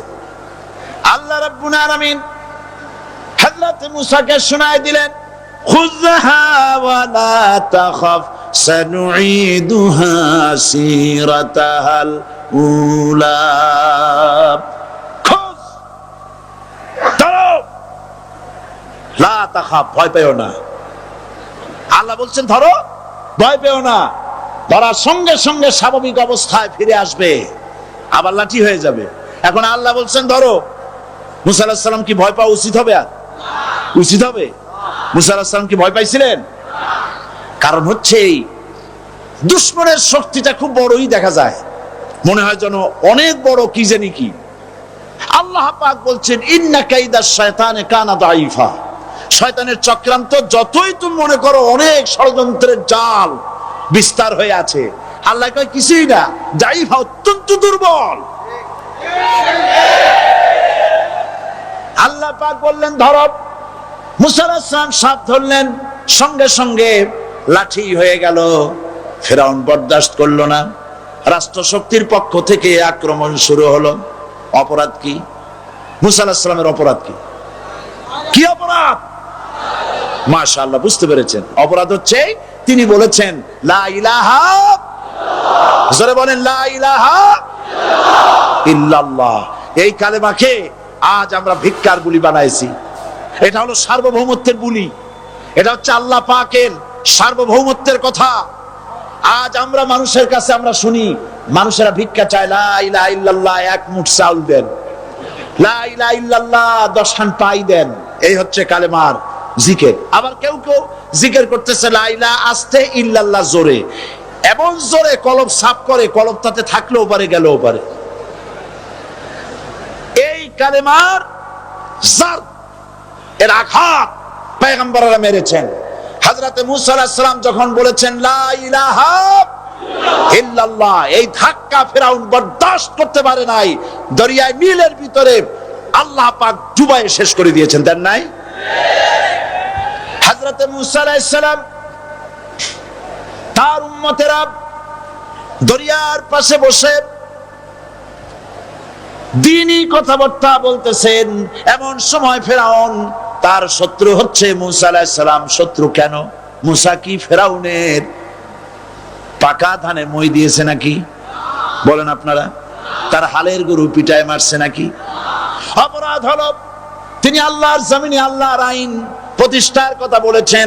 এই শুধুমাত্র এই অপরাধে ফিরাউন তার দলবল নিয়ে 3 দিক থেকে আক্রমণ করেছে। মূসা আলাইহিস সালামের উম্মতেরা ভয় পেয়ে গেছেন। তারা বলছেন ইন্না লামুদরাকুন, আমরা পাকড়াও হয়ে গেছি। 3 দিকে সাড়াশি আক্রমণ, 3 দিকে শত্রু, একদিকে দরিয়া, পালাবার রাস্তা আছে? হযরত মূসা আলাইহিস সালাম ভয় পেয়ে গেলেন, সারেন্ডার করলেন না। হযরত মূসা আলাইহিস সালাম বললেন কাল্লা, কখনো নয়, ভয় পাওয়ার কোনো কারণ নাই। রব্বি সায়াহদিন, অবশ্যই আমার রব আমার জন্য রাস্তা করে দিবেন। ভয় পাইও না, আমার রব রাস্তা করে দিবেন। আল্লাহ রাব্বুল আলামিন হযরত মূসা আলাইহিস সালামকে অর্ডার করলেন, হাতের লাঠি দিয়া দরিয়ার উপরে আঘাত করো। হযরত মূসা আলাইহিস সালাম দরিয়ার উপরে আঘাত করলেন।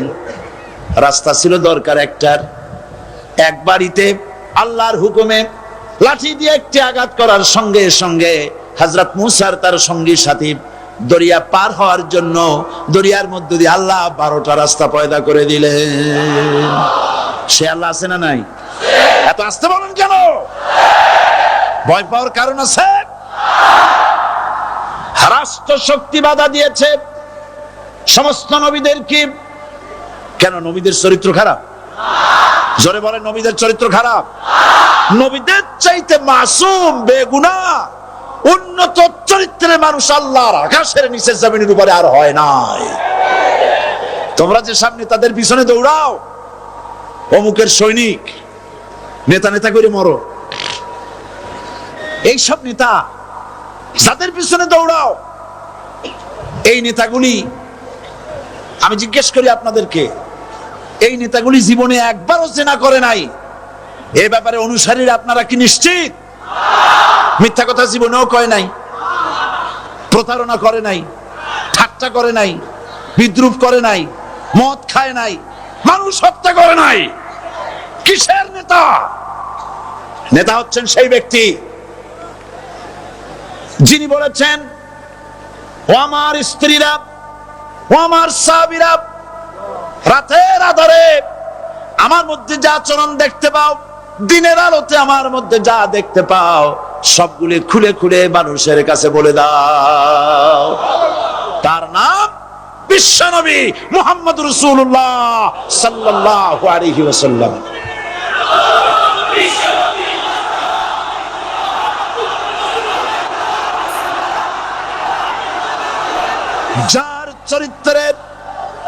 যার চরিত্রের সার্টিফিকেট আল্লাহ রাব্বুল আলামিন নিজে দিচ্ছেন, ওয়া ইন্নাকা লাআলা খুলুকিন আযীম।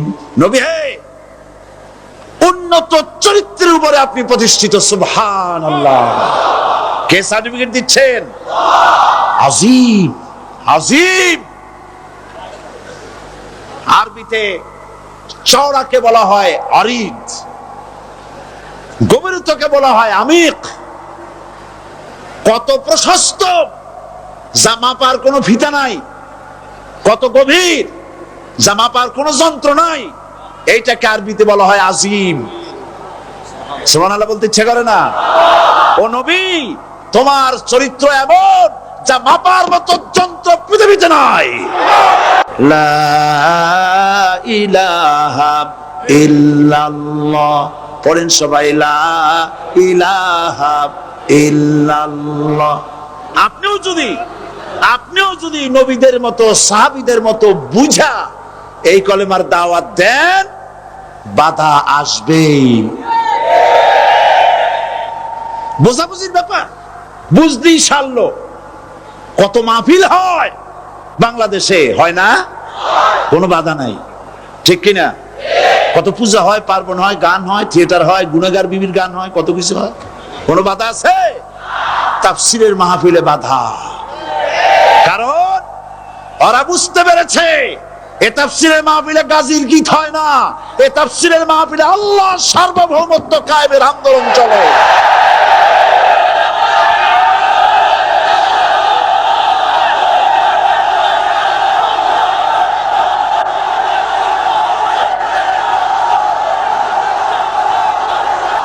বিশ্বকবি আল্লামা ইকবাল কি সুন্দর করে বলেছেন, আজ ভি হো জু ইব্রাহিম কা ইমা पैदा आग कर सकती है एक अंदाज़े गुलिस्तां पैदा। ইব্রাহিমের ঈমান যদি আজও কোথাও হয় বিদ্যমান, করতে পারেন অগ্নিকুণ্ডে খুবসুরত এক গুলিস্তান।